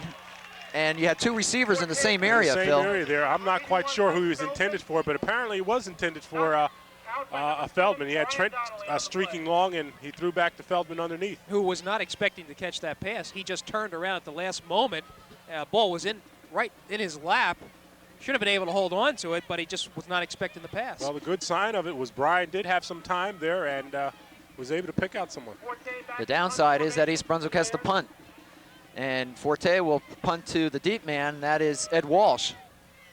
A nice high kick by Forte. Walsh will fair catch it at the 25-yard line, and that's where Madison Central will take over for their first possession of the second half. I'll tell you, not a terrific punt by Brian, but with him punting that ball, you look out in the field, and we know there are several All-Staters out there already. You have Walsh, you have Brian, Stanovich, and you probably got 2 other positions out there. Can you name them, Jim? Yeah, well, I was going to say John Santora has impressed me at nose guard for Madison Central. Uh-huh. Okay, I'll tell you later. All right, Walsh brings him out. I know what you're going to say. Angelucci finds that hole in the middle. It's been there all night, and Trent's the only man. Cuts back, and Angelucci again rips off a long gainer. And Sean Smith finally pulls him down from behind with Mark Harmon. Has been happening all evening. Well, I tell you, and as we took a break for halftime, a few people will come up to you and say, why aren't they stopping up that middle there? They don't understand exactly what is happening. Again, it goes back to the quarterback reading there. If they stop up the middle, again, Ed Walsh is going to keep the ball. I keep saying it. He's reading it perfectly. And if the tackle slides over, he's gone. They don't have to block anybody. Spartans move from their own 25 to the East Brunswick 37, 1st and 10.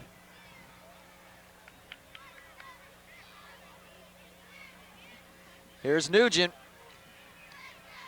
And Nugent on that straight dive play picks up close to 5 yards. Joe DeVito on the tackle for East Brunswick, 2nd down.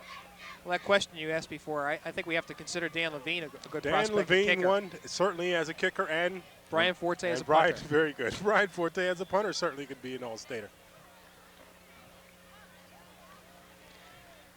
Let's call it 2nd and 5 for the Spartans. The ball on the East Brunswick 32. 28-3 is the score. 9:40 to go here in the 3rd period. And there's nothing magical about what Madison Central has been doing. There's Angelucci again. And they finally corral him. And if you look closely, John, what DeMarco does, he has tackle-size people in the guard positions and guard-size people in the tackle positions. So you got the smaller people on the outside, so they're quicker and able to go downfield and seal off the linebacker, whereas the tackles, when you have to use them, are large-sized kids doing that straight-ahead blocking. So he's just got it working well. And it works, no doubt about it. 3rd and 5 for Madison Central. Angelucci gets back to the line of scrimmage. Walsh keeps his tripped. He'll pick up maybe a yard, and it'll bring up a 4th down. Don't think they'll punt. As a matter of fact, I don't think Madison has punted all evening, have they? No. No reason to kick here. East Brunswick needs to dig in here. This could provide a little morale for them. They can stop them, get that ball back. 8:27 left in the 3rd period. Here we go, 4th, and let's call it a long 3. The ball on the East Brunswick 31.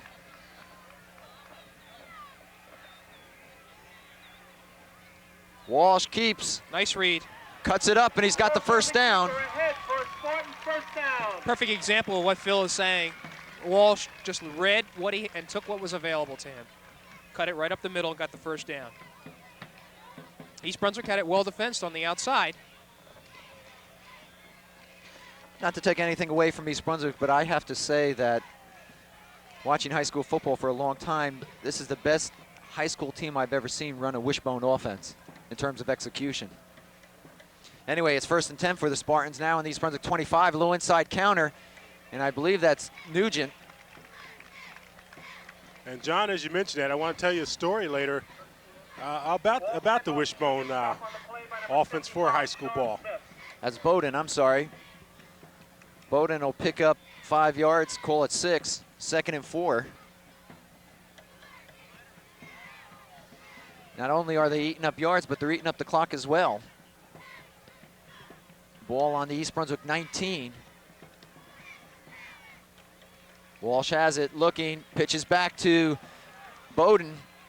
Bowden turns the corner and tippy-toes along his way inside the 10. Boy, you thought you had him in the grasp.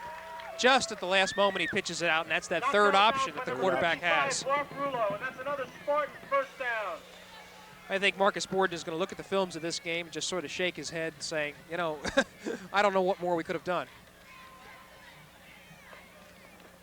Well, East Brunswick isn't alone. They're certainly not the only team that has not been able to solve this riddle. That's for sure. The ball is now on the East Brunswick 7, 1st and goal.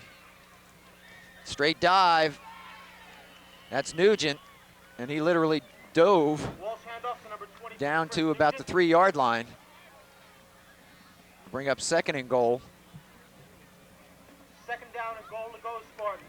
And again, that's that counter, John, that predetermined play.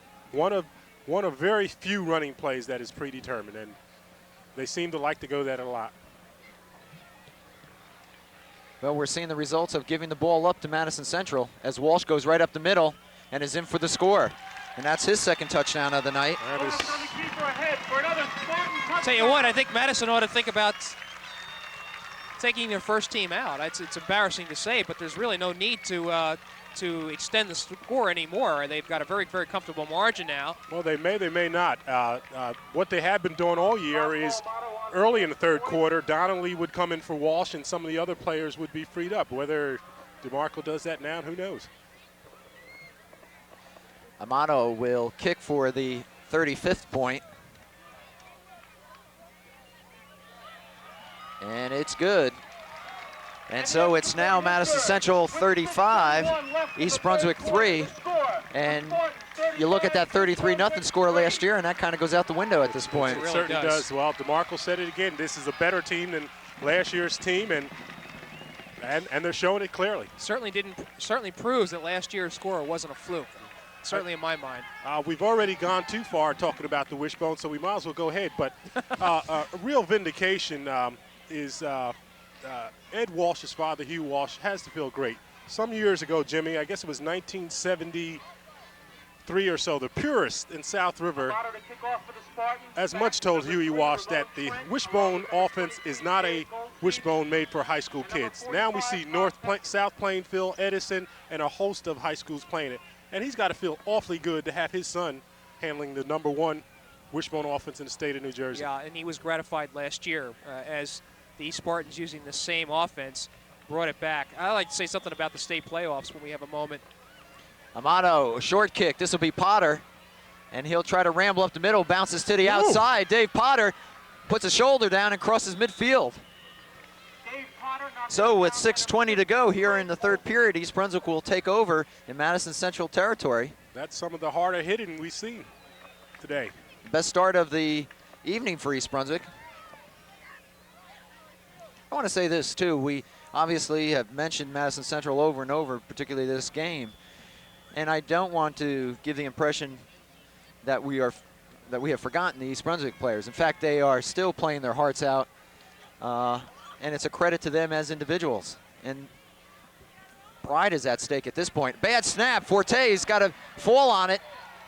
And he does, and he takes a big hit. Yeah, tried to pick it up, actually. And Brian needs to watch himself on that play. That's where injuries occur. Yeah. That's for sure. John, to pick up on your point is we're fans. We're fans, and we're certainly partial to the Bears. But like any true fan, you'd like to see a good performance no matter who it's by, even if it's against your team a lot of times. And this Madison Central team simply has put on a good performance. The ball will be moved back to the East Brunswick 35. It's 2nd and 26. Shotgun formation. And Goldstein fumbles the ball. I think he got it back. That's that draw play off the shotgun. I'll tell you why it's important that the Bears maintain their poise and try to salvage at least a respectable game out of this.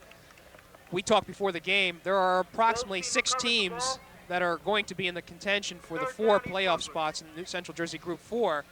And East Brunswick, because it is playing Group 4 teams exclusively, even with 2 losses, conceivably will be one of those 4 teams. And it is important that they maintain their poise here. They have 2 important games coming up next week against a strong Bayonne team. Yes. That's going to turn out to be the most important game of the season. I'd like to talk about that more in a second. All right, 3rd and 26. 4-yard loss. Forte drops a little screen over the middle to Potter. Tight end screen. Potter fights his way for about 5 to 7 yards, but they're going to be way short of a first down.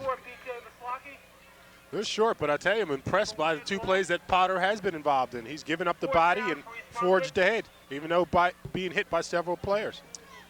Give you a preview of the state playoff teams. Undoubtedly, Madison Central is going to be the front runner, but you have Manalapan in Monmouth County that is undefeated, and also Middletown South having 1 loss. Hunterdon Central undefeated. J.P. Stevens, who the Bears knocked off last week, is also included in that bunch. And with the power rating system being what it is, more points going to the larger groups, the Bears probably were going to make the playoffs. All right, Forte in the punt on 4th down. High snap. Brian does a great job to get it. Still running around and gets the kick off. Ooh. And it's a great kick considering the ball is bounding around at the Madison Central 15. And there's a classic example of Brian Forte's athletic ability. Pure athletic ability, yeah. Well, I thought he was going to take off and run with the ball there for a moment, but I think he realized that he just wasn't going to have enough. The Bears needed about 25 yards, so he elected to kick the ball, and well, he should. Well, we have 3:51, and Ed Walsh is still at the helm there. And, yeah, I noticed that too. Well, I don't think it's anything to be critical about. Well, I think when Madison Central went for that 2-point conversion, you knew where DeMarco and his team was coming from. 35-3 is the score. Madison Central from their own 21. Walsh has it, keeps it, and he's got some room to the outside. Lots of room. Trent, last man. He's being chased from behind by Sean Smith, and Trent rides him out. The big play again. I want to say something, too. No doubt about the skill of Madison Central, particularly that offensive line. But this is the 3rd play now where Sean Smith, a lineman, has made the tackle from behind on one of the running backs downfield. John, Ramon Trent is down on the field apparently with leg cramps. Hopefully with leg cramps. Yeah. Sean Smith on it? I thought it was Harmon and Trent on that tackle there, John. Smith pulled him down from behind, and the right? others joined in. 3rd time he's chased a runner from behind. Well, Sean Smith, last week in the J.P. Stevens game, Coach Borden had him playing some off the line as a linebacker, so they might be preparing him for school because perhaps he'll play linebacker when he goes on to school. Trent is down on the sideline. It looks like a cramp. The trainer from Madison Central over to help him out. Phil Hostler now coming into the picture. Well, I'll tell you, you know, John, you talk about the fact that Madison still has some of their players in there. They're prepping for the playoffs. They want to give their guys a good run for the money. And you're right, there's no love lost between these 2 coaches. Marcus Borden was clearly upset during the Edison game when DeMarco walked off the field at halftime with his arm around Gary Ryder, the coach of Edison, and it steamed Marcus Borden to no end. So there's definitely what I'd say, good, honest, no love lost between these teams. The teams that played good sportsmanship, and that's a credit to them. Trent being helped off by Phil Hostler. And again, we mentioned it, that big running play breaks it open for Madison Central. And I think they've had one just about every offensive series, Jim. Yes, they have. They've been scoring at will. They haven't punted this evening, if I can remember correctly. And I am looking at margins of victory and most points scored by an opponent in a game. We have to do that. If Madison scores here, there is going to be only one team that has scored more points against East Brunswick in a game, and that's South River, 48 in 1968. That's to be expected. And that was not a plug for Phil Hill. And he's down. Angelucci, his knees touched. But I tell you which record is in jeopardy, and that's the largest losing margin, 38 by Woodbridge in 1976, and that could go out the window. Well, the score right now is 35-3. We have 3:20 to go here in the third period. Madison Central controlling the ball. They have it on the East Brunswick 23, looking at a 2nd and 7.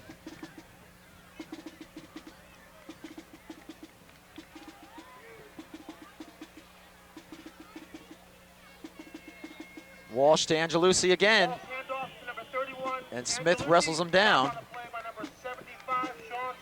Sean Smith has played an excellent game for the Bears. It's been a long day for the Bears, but there's been several players that have been aggressive and playing their hearts out. Someone is down for Madison Central. That would be number 73, John. One of their linemen. 73 is, oh boy, Juraj Parmar.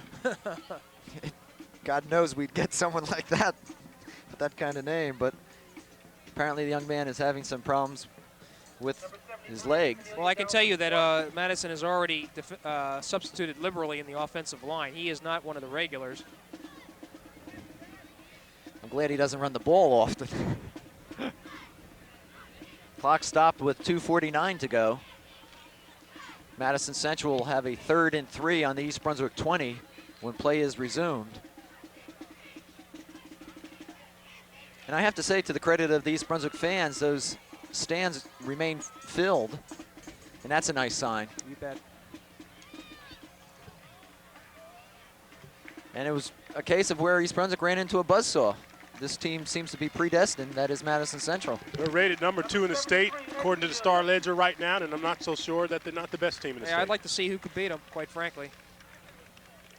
Farmer comes off. A couple of the writers before the game, well, we'll pick this up in a moment, John. Okay, 3rd and 3. Walsh brings him out. Angelucci fakes. Walsh has it. Keeps it. He's got the corner of the end zone. He's going to score untouched. Mercy. That's his third touchdown. Makes it 41 now to 3. So there you have it, the 41 points being the 2nd most points ever scored against East Brunswick in a game. And with the point after, could bring that to 2. Certainly we're not looking for records to be established here.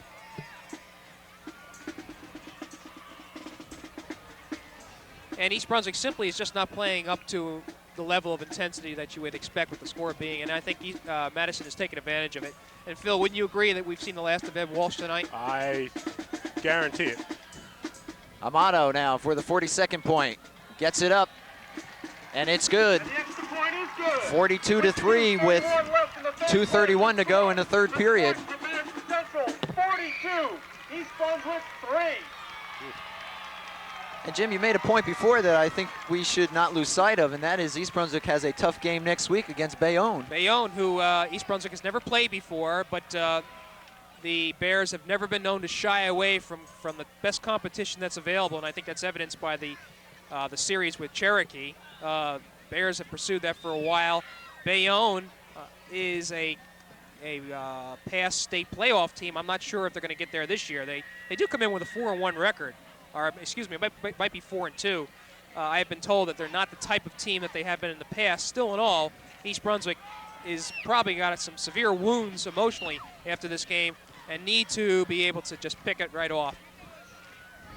Well, one thing you can almost be assured of, and that is Bayonne's going to be physical.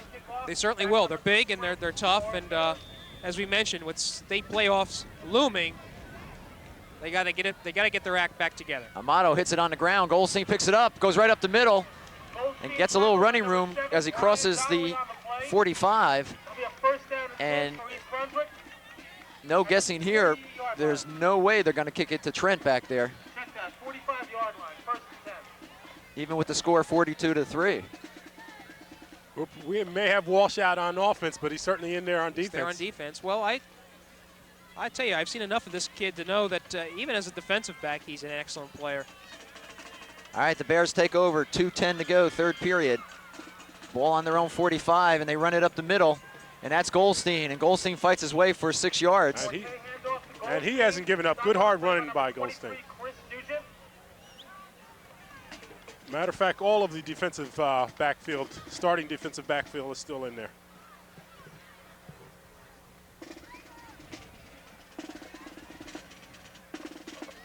They give Goldstein 7. Let's call it 2nd and 3. Ball on the East Brunswick 47, rather Madison Central 47. Quick pass to the outside to Feldman. And Feldman stopped about at the line of scrimmage. Only needed a couple of yards there, but looks like he's going to be just too short, John. Bring up a 3rd down. Something East Brunswick's seen too many of this evening. 3rd and about 1.5 yards. Clock running with 1:30 to go, third period. And a timeout's going to be called. Official timeout is Trent having some problems with his equipment.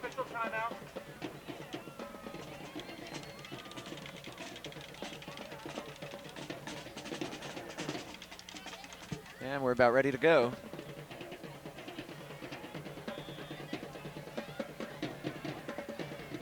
High formation for the Bears. Goldstein trying to get the first down. And I don't think he's going to get maybe back to the line of scrimmage, and that'll be it. Well, there's no mystery about East Brunswick going for it on a 4th down here.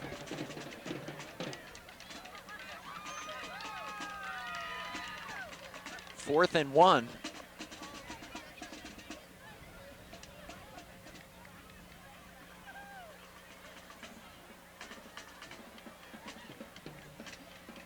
Working on the yard marker on the sidelines.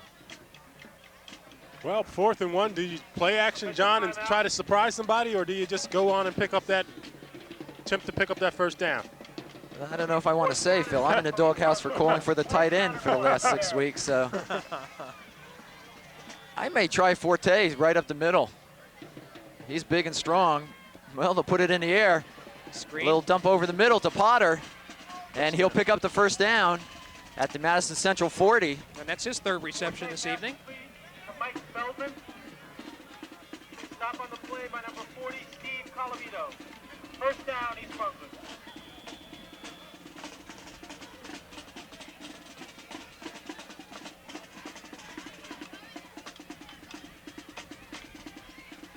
Inside a minute left in this third period.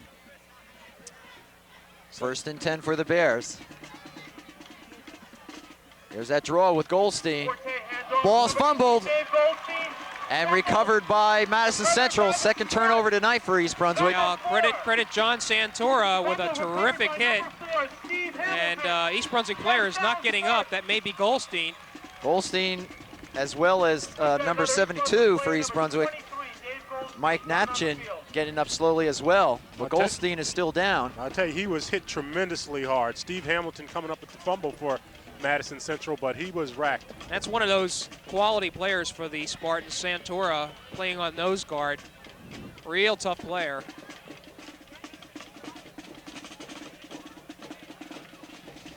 Dave Goldstein, by the way, is having an outstanding season. I think he's 3rd in the county in scoring. Well, he had two consecutive games in which he scored three consecutive games in which he scored 3 touchdowns.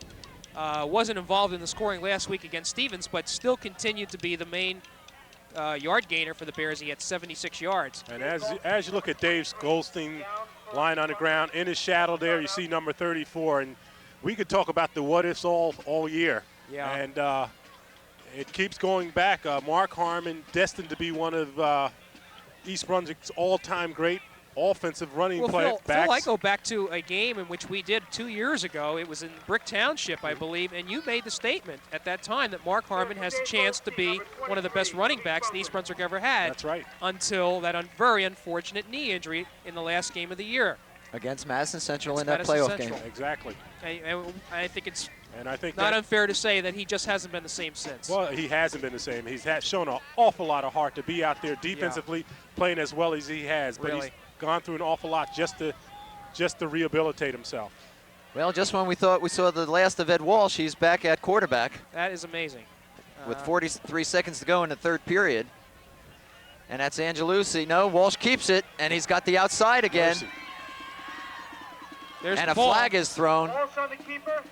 And the ball was taken away, I think, by Harmon. Yeah, well, Harmon took the ball and started running, and this is what you don't want right here. And we could almost predict it, first of all. Really isn't any reason for it. The game, there goes another flag. There's no reason for these fisticuffs because the game is out of hand. And Mark tried to run with the ball, and I think a Madison player was just simply reacting. Well, I'll say it again. Ed Walsh has had a great day. I think it's time to get him out of there. I think East Brunswick sees it as rubbing it in by having him in there running the ball.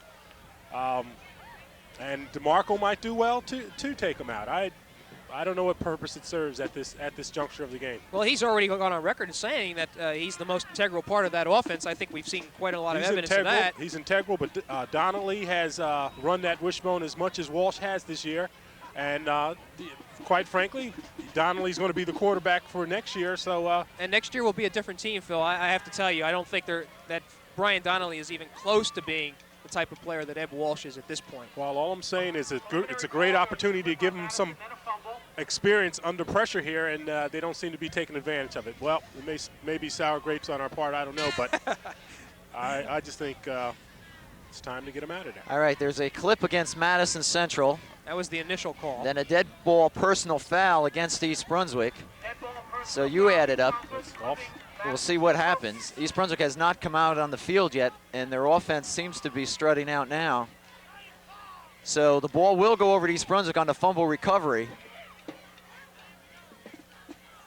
And the penalty will be marked off against East Brunswick from where Harmon, I believe, went out of bounds. We'll wait and see.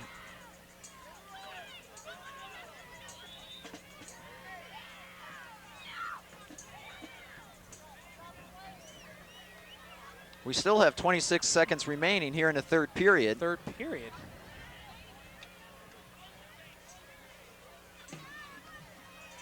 And the officials are starting to sort this out, but what's going to happen is they're going to have to mark off this 15 yards. So even though East Brunswick gets the ball, they're going to start probably at about the 35, on their own 35-yard line. Clipping Madison Central, decline.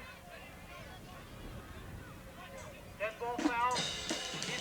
Personal foul, East Brunswick. Accepted by Madison. First down for the Bears.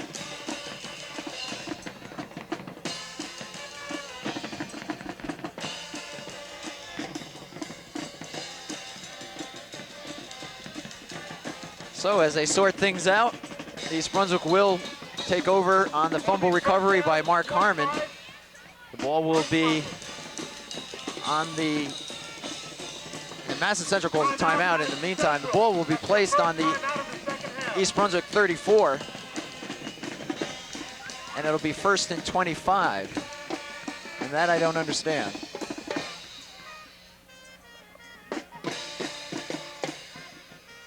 Bill, you bring up a good point about keeping Eddie Walsh in the game. Coaches have probably longer memories than elephants, I think. That's for sure. And when you talk about this series of East Brunswick and Madison Central, it has always been a good one. And these teams are going to meet again. And I know Marcus Borden will not forget this if DeMarco chooses to leave Eddie Walsh in there. There is no reason to. As a matter of fact, he should be taking out the entire first team. There's no reason to keep them in.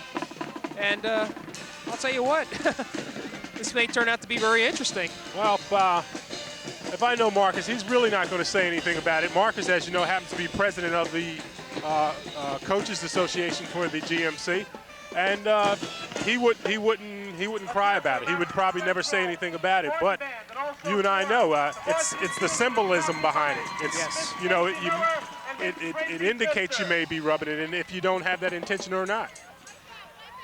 You know one thing, DeMarco won't be vice president of the Coaches Association as long as Borden is the president. Anyway, it's first down for the Bears and 25, and I'm still perplexed by why it's 1st and 25 and not 1st and 10. Anyway, East Brunswick has it. There's A the fumble ball. on, and it would seem to be poetic justice that Madison Central would come up with it. I'll tell you, we're a few days away, John, but this is like a nightmare. It's like Halloween night. Bear certainly didn't get treated today, and they sort of got tricked somewhat. And finally, Eddie Walsh is taking a rest. You see, that's Brian Donnelly, number 7, who is running the offense now. So with 12 seconds remaining in this period, which seems to be an eternity, the Spartans will take over 1st and 10 on East Brunswick 33, and Donnelly, number 7, is at quarterback. And that'll end the third period with the score Madison Central 42, East Brunswick 3.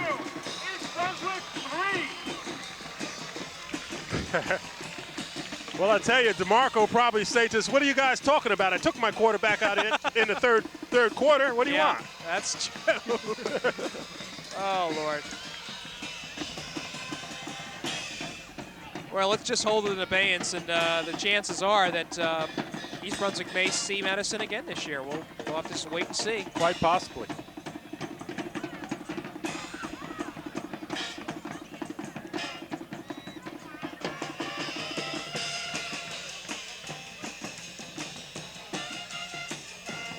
Well, I'll tell you, the fans over here on the Madison Central side are having a good time. They're partying, or ready to go to the party.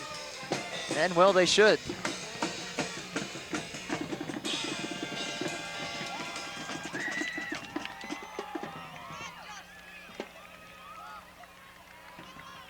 Well, you had mentioned to it quickly before that Joe Giroux was taken away in an ambulance. The word is that he has a shoulder separation, and that's the type of injury that'll probably keep him out for the rest of this year. That's very unfortunate for East Brunswick. The second leading receiver coming in, and any of the East Brunswick receivers are important in their type of offensive scheme. And again, if you were to tell the story of this team, it would be injuries. They've had some key injuries. They had some injuries that played a factor before the season started, and during the season they've lost some key people. So we get ready to start the last 12 minutes. Madison Central will have the ball on the East Brunswick 32. 1st and 10, Donnelly in at quarterback. And he hands it off to number 46, right up the middle. And that is Solano, Wayne Solano. And Solano brings it inside the 15 to around the 13. 1st and 10 for the Spartans. And I tell you, Donnelly gets as much time at quarterback as Walsh does. So they're going to lose something, but not a whole lot. Well, the names change, but the results don't. Ooh. Big hole again, number 15, that was Paulson. Paulson picks up 6 yards. 2nd and about 4.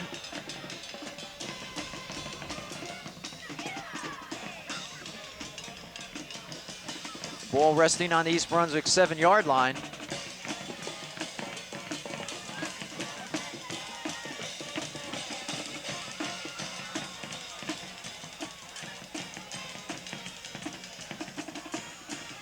And that looks close to a 1st down.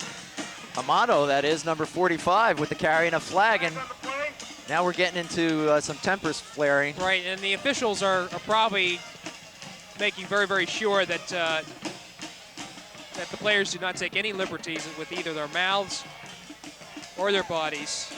And I think that was one of the reasons for that flag. If it's against East Brunswick, I'll tell you what, it was just very unfortunate because the ball's inside the 5-yard line now. It is a personal foul against the Bears. And ejection, I believe. Yeah, he's kicked somebody out. It's Joe Hankins. And the officials have to take control of the game. They don't want this game has been pretty much a game that's been played pretty well. And correct me if I'm wrong, Jim, but Joe Henkins then will sit out the Bayonne game. Yes, he will. Wow. Wow. Number 65, Tom Johansson. That is a rule that was instituted 2 years ago when the GMC, actually 3 years ago, when the GMC first started play. First down. Wow. First down and goal to go at the 5-yard And line. Dave Clark will come in to take his spot. So that penalty has hurt a lot more than it appears on the surface. It gives Madison Central a first down on about the 2-yard line. 10:50 to go in the game. They lead 42-3.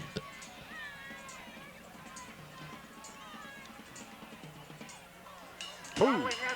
That's Solano. Solano stopped, no gain.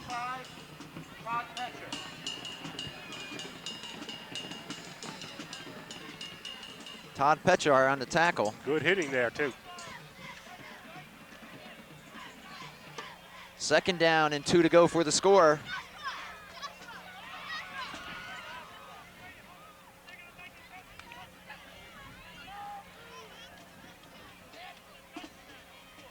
Donnelly quarterbacking.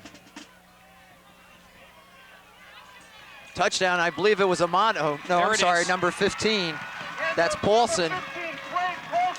Well, there you have it, 48 points ties your alma mater for most points against an East Brunswick team, and this extra point right here can eclipse that mark. Well, Jimmy, and since you mentioned that, you know, sometimes people have very short memories. When you have a championship caliber team, you do want it, and you should show them off to the fans. They'll be talking about this team years from now. And I remember, again, when South River had those championship teams, people said the same thing. Why do they still have those players still playing? But the fans have a right to see such talent when you have great talent like that. And I think you can remark that this drive that Madison Engineer was in no way taking advantage of East Brunswick. They simply just ran the play and just ran through the East Brunswick defense. All right, Amato on for the 49th point. And he's got it. No, I'm sorry. No good. Wide to the left. With 10 minutes and 2 seconds So left in the it ball remains game. 48-3 with 10:02 to go in the game. And you get the feeling that we're not finished with all the scoring. Well, I certainly hope so. I've had about as much as I can take tonight. We've had about 3 games worth. Yeah, we have. I'll tell you, you know, we're sitting up here and we're, you know, doing what we normally do, having a good time whether they win or lose. But and this is very painful, certainly to the East Brunswick faithful. But that mistake on Joe Hinkins' part is certainly going to really hurt the team. I mean, this game, whether they lose by 45 points or lose by 1 point, it's a lost game. They have to be concerned about the very next game and the possibility of making the state playoffs. And to lose a player the caliber of Joe Hinkins for such an important game really has to doubly hurt. Yes, it does. All right, Amato to kick it off. And if he keeps the form, true to form, he'll kick it on or near the ground.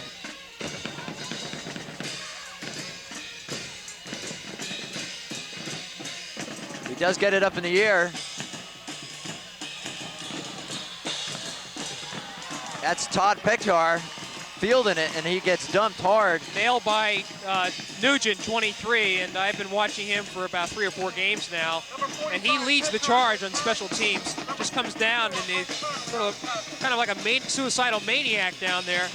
I said it, you look at it before, Stanovich, Donnelly, Nugent, Bowden, athletes, and they love to play the game. And Stanovich and Keith Berry now exit the game. Ball on the East Brunswick 20, 1st and 10, 9:43 left.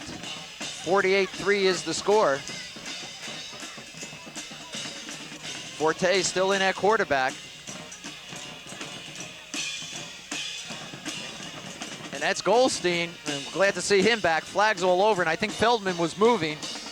That's the call. Forte hands off to Goldstein, flag on the play.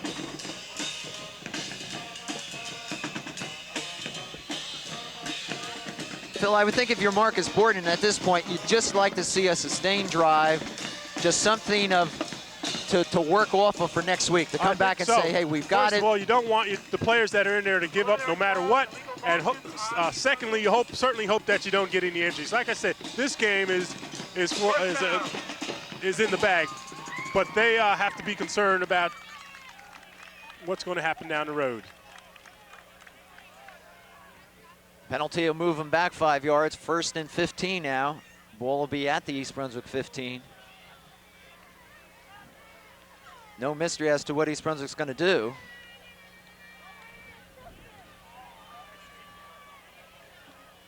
Forte calling an audible. Drops, sets, throwing down for Trent over the middle. Ooh, and Trent is tripped up, and a flag is going to be thrown. I tell you, and it's a good thing he was tripped up. Otherwise, Trent is running underneath that ball, and he's gone. Flag on Steve Noto, number 43. That'll be 1st and 10 for East Brunswick.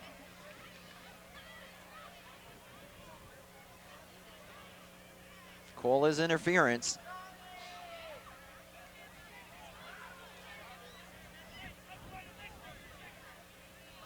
Well, this crowd now starting to empty out. What I thought was going to be a massive traffic jam is probably going to turn out to be nothing more than just a few cars at the end of this game. And we want to point out, it was a big game for both teams, particularly East Brunswick. It's not to say their season is over by any means, and I hope we've pointed that out several times tonight. 2 big games. Bayonne and Woodbridge is the finale, November 12th. Forte throws it out to Trent and through his hands. And Ramon moving backwards, trying to make the catch. I'll tell you, Jimmy, I'll give you something to think about. It's one of the years for the first time that they don't play Cedar Ridge, and Doug O'Donnell? Doug O'Connell. Doug O'Connell certainly has him quite a team just across the block here. So, they're having an exceptional year. They're 3-1-1. They have Colonia this weekend in a big game. Cedar Ridge is in a position of having a chance to win a white division championship if they can get past Colonia and possibly qualify for the state playoffs. Goldstein on the ground picks up 8 yards. Now, when we look about, we're discussion about some of the best teams we've ever seen play, and I know you have been an observer of high school football. Without a doubt, you have to put this Madison Central team in this category. Madison Central is certainly one of the best teams. I mean, as far as balance, unselfish team, good athletes, and they do it all, and they exhibit it tonight. What I was going to say is that Cedar Ridge, back in 1973, had a 9-0 club that I personally thought was one of the best teams I've ever seen. 3rd and 2 for the Bears on their own 39. Rulo with the ball, picks up the 1st down and moves up to the 45-yard line. East Brunswick 45. I hate to bring up the subject, but I think I will. Lost in all this is Brian Forte. Not one of his best games tonight. It's not his fault, but boy, I'll tell you what, he's going to, the microscope's going to be under him for these next 2 games. I think you got to say it. He really just hasn't had the season that everybody expected. Again, a lot of it has had to do with the injuries that he's had and the type of offense that East Brunswick has had to play. Excuse me. Forte hits Trent, pick up a 5. Wow. So Brian's going to want to have some good games here. He's going to want to have some good games, but I'm telling you, the people that have been watching Brian Forte know what he can do. You bet. And he doesn't have the statistics that he had the last few years, but it should not detract from the college teams vying for his services. It won't. It won't. 2nd and about 5 for the Bears. Clock running, 7:20 to go. Forte, short drop, flips it out here to Greenberg. And Jimmy, we said from the top of the game when we said what did the Bears have to do, they have to give Brian some time. Brian hasn't had time really all year, and we knew Madison Central certainly was the best defensive rushing team that we're going to see, and so you could expect that he would be under tremendous pressure tonight. So that's exactly what happened. 1st and 10. Greenberg picks up the 1st down. Ball on the Madison Central 44. Forte looks, pumps. Down, out, and up. And he's throwing it deep. That's Pressman, I believe, number 24. John Pressman just out of his reach. I'll tell you, Pressman did a nice job on the down, out, and up. He went out. The Madison Central player bit off it, and Pressman went downfield, just could not catch up with the ball. bring up a 2nd and 10.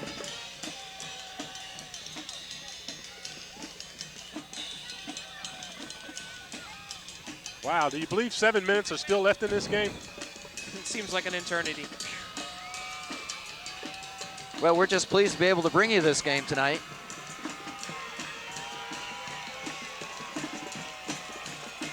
Forte sets, throws, has Greenberg again. First, Forte has completed to number 80, Greenberg, knocked out again by number 43, Noto, and number 33, Mike Tomato. Haven't seen Trent for a couple of plays. Trent's been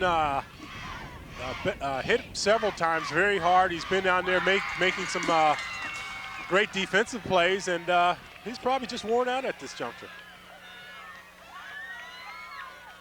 3rd down and about 4. East Brunswick. Forte throwing it out to Pressman, and just out of his reach, it'll bring up 4th down. Number 24, John Pressman. That'll bring up a 4th down for East Brunswick. And that may be a case of Forte working with someone he's not all that familiar with. You're absolutely right.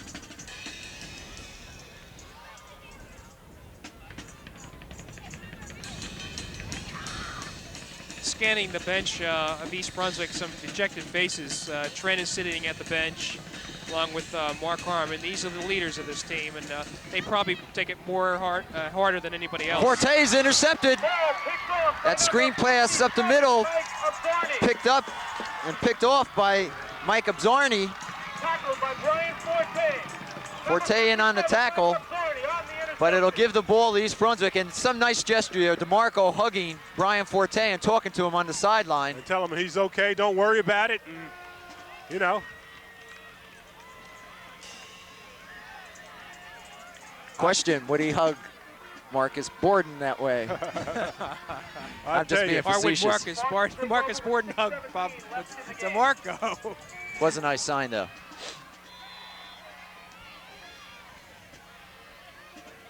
I believe that's the 2nd interception that Brian has thrown tonight. 8 It is. on the year. 3rd turnover for East Brunswick tonight. 6:17 left, and the Spartans take over. Donnelly remains at quarterback. Donnelly handoff to 46, Solano. Straight handoff to Solano. Stop on the play by number 69, Scott Bonetti.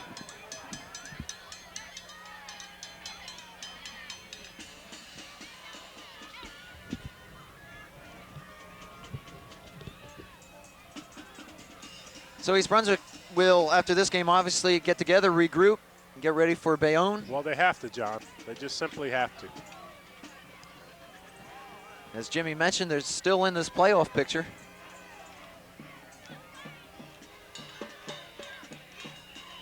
That's Paulson.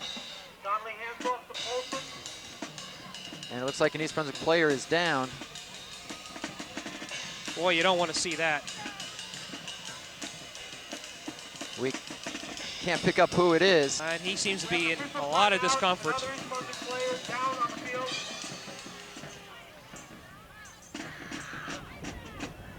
East Brunswick has paid a price not only on the scoreboard, but in terms of injuries in this game. That'll stop the clock with 5:25 to go. Madison Central will be looking at a 3rd and 5. For East Brunswick, Mr. Phil Hostler. Jimmy, could you make out who that is? I really can't, John. We'll wait and see.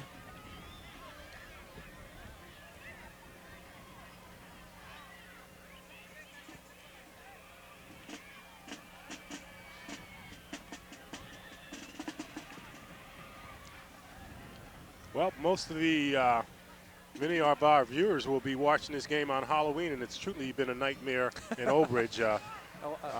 Cruel trick. Not making fun, but seriously, it's been a nightmare. Yeah. I think even in our wildest dreams, we didn't think it would turn out quite this way. Well, let's talk about some positives. The other East Brunswick fall sports teams have been doing absolutely outstanding. The boys and girls soccer teams, I believe the girls have only lost two matches this year. One to Cherry Hill and the other one to Westfield just recently. But they're currently in the GMC soccer tournament, as is the boys team, which also has 2 losses, and things are very much alive. Well, what about that tennis team, the girls' tennis team? They're doing outstanding They are too. super. Every time I look around, they're winning. And the gymnastics teams. That is Joey DeVito, who's being helped off, and as you know, Oh, Joey yeah. has a history of ankle trouble. Oh, he's hurt. This looks a little bit more than the traditional hairline problems that Joey has. This looks to be a little more serious. Let's hope not, John. Wow, you talk about being depleted. I mean, the valuable players such as Joey, Yeah, it's Joe crushing. Hinkins not being able to play next week, and Giroux. out. Wow. Troy White already out. Pat Casanelli hurting. I tell you, you want to talk? I'll tell you in a minute, John. All right, Madison Central facing a 3rd and 5 on the East Brunswick 42. Down to 5:10 in the game. Donnelly rides into the fullback, keeps the ball, has the first down, cuts back, and is taken down from behind by Sean Smith. No, I'm sorry. That was number 79 for East Brunswick, Dave Hannon. That was that cutting against the grain you were He's talking learned about. he's learned his trade well from Walsh. I said they'll lose something when they lose Walsh, but this Donnelly is learning quick.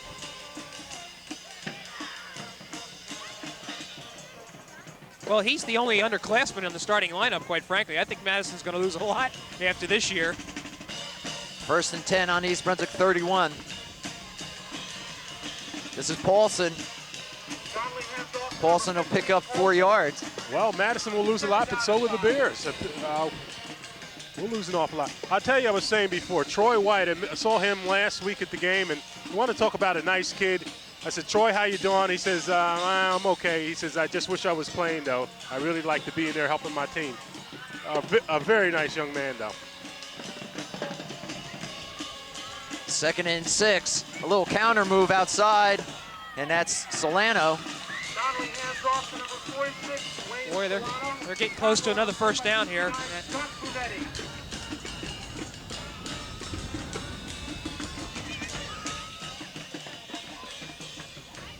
Scott Brunati still playing his game.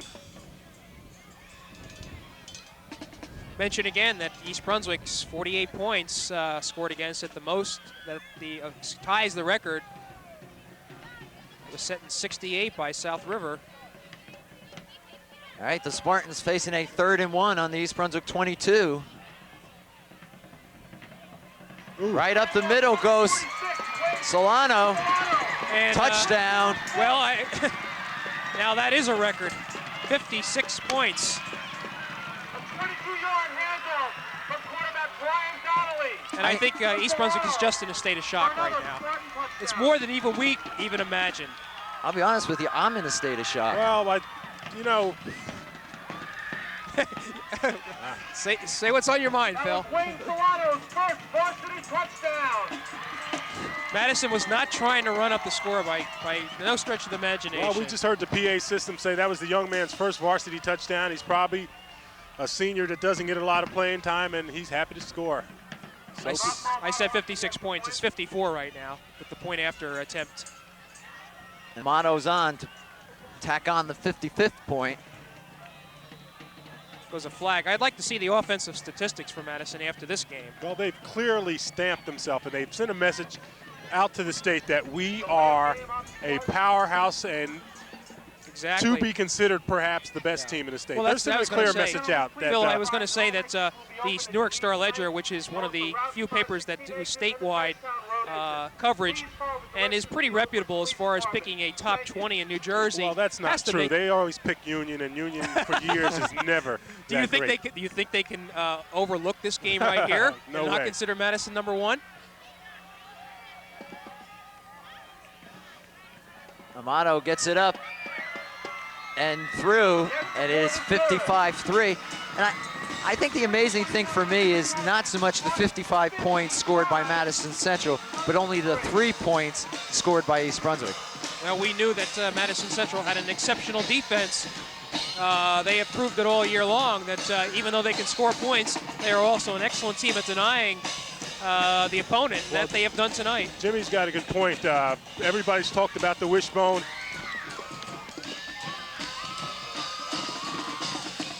Jimmy's talked about the wishbone and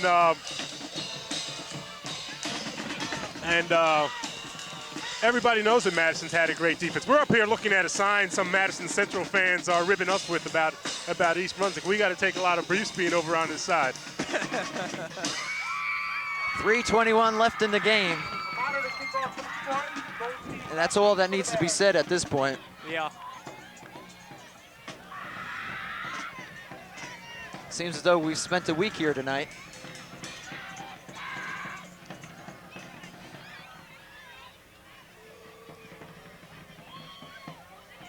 Amato to kick it off. And watch 23, Nugent coming down. Gets one up in the air. Boy. Let it go into the end zone, and it will. That'll come out to the 20. Pick up the ball. No, it's all right. Goes in the end zone, it's automatically it's a dead, touchback. Really. Well, you can't be too sure in anything like this. Anyway, the Bears will have it on their own 20. 20-yard line.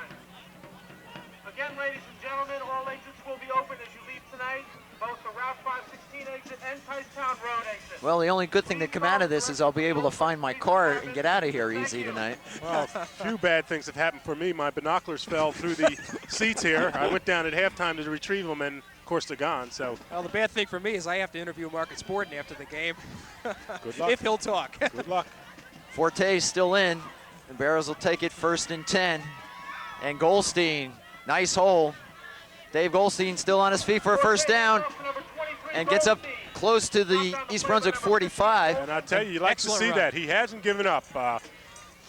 And Goldstein may be looking at a 1,000-yard season. Well, he came in with close to 700. No, John, it was about 470 yards, if I remember. 567. 567. So he has a ways to go, but he does have an opportunity to reach that 1,000-yard plateau, and I don't ever remember an East Brunswick player doing that for quite a while. Definitely one of the surprises this season. That's for sure. First down, Forte drops the ball and finally falls on it. We're gonna have to show this game, aren't we? I think we want to burn it. Boy, oh boy. Tackle on the play by number 77, John Wojciechowski.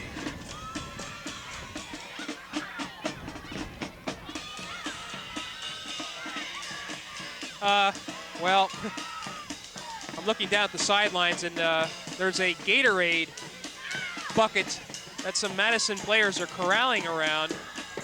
I'm just wondering if that's going to be headed in the direction of Coach DeMarco. And again, another fumble. So there's a problem between the exchange, and that's Brian's brother, Pete, is in at quarterback. Pete Forte. So. Quite honestly, I didn't pick up the change. It just happened on that last play. Again, now into quarterback for East Brunswick, Clock down to 150. That's about the only good thing to say at this point. 55-3 is the score. Goldstein. Nice move.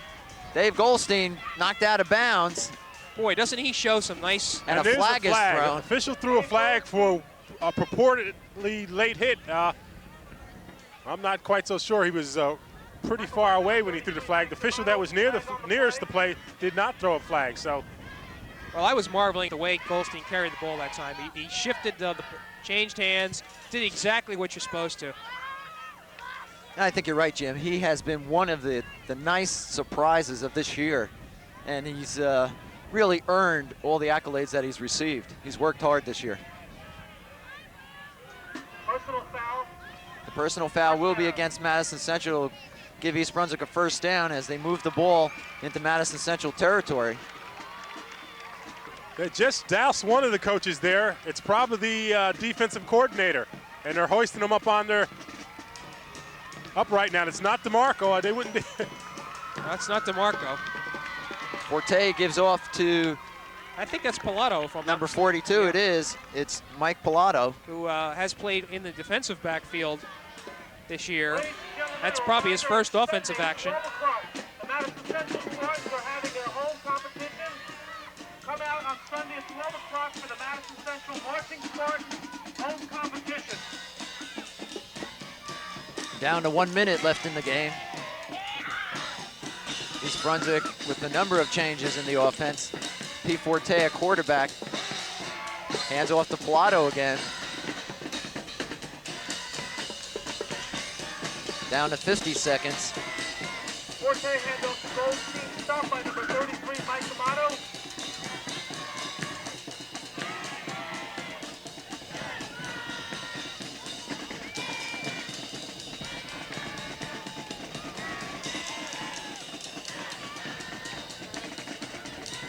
Pilato once again. I think that's going to do it, John. 25 seconds, and as we begin to close out this chapter of this game, not much you can really say. A lot of thoughts are going through my mind as to, and foremost is the necessity of East Brunswick having to rebound from this loss to devastating defeat. Really is going to put a damper on their confidence. And very simply, they just need to just get it back up for the next game. Well, Jimmy, let's put things in perspective. It is a devastating blow to them, but these kids are resilient. They've found out this year there's a lot more serious than a football game, and they've been able to bounce back, and I think they'll be able to bounce back from this. Marcus Borden will have them ready for Bayonne. Make no mistake about it. That's a good point, Phil. This team has gone through really two tragedies, the loss of Matt Black, and then roughly a week later, they lost another high school student, former high school student. Lee Fredericks. Lee Fredericks. Right. So these players, in a period of 2 weeks, have been touched by the realities of life. That's right. And you're right, in perspective, this game means nothing. It's a loss, and that's all. And I think these young men have grown. They've come to learn what it's all about in terms of day-to-day living. And so they'll regroup, and I'm sure they will. And we'll see East Brunswick back to what they were next week against Bayonne. As Pilato runs probably the last play, and we're down to 6 seconds. So as you see the teams now cross the field, and obviously a jubilant Madison Central team, East Brunswick coming out to meet them.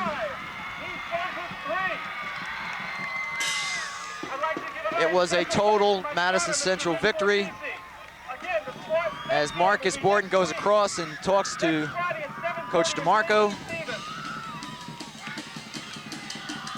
And we see even the East Brunswick cheerleaders coming across to meet their counterparts. Not too much to say, John. No, and so on that note, I think we'll wrap it up here from Madison Central High School. The final is East Brunswick 3, Madison Central 55. Hopefully, weather permitting, we'll be with you next week home when East Brunswick takes on Bayonne. So until then, for Phil Hill and Jim Allinder, I'm John Meggiolaro saying goodnight, and thanks for being with us.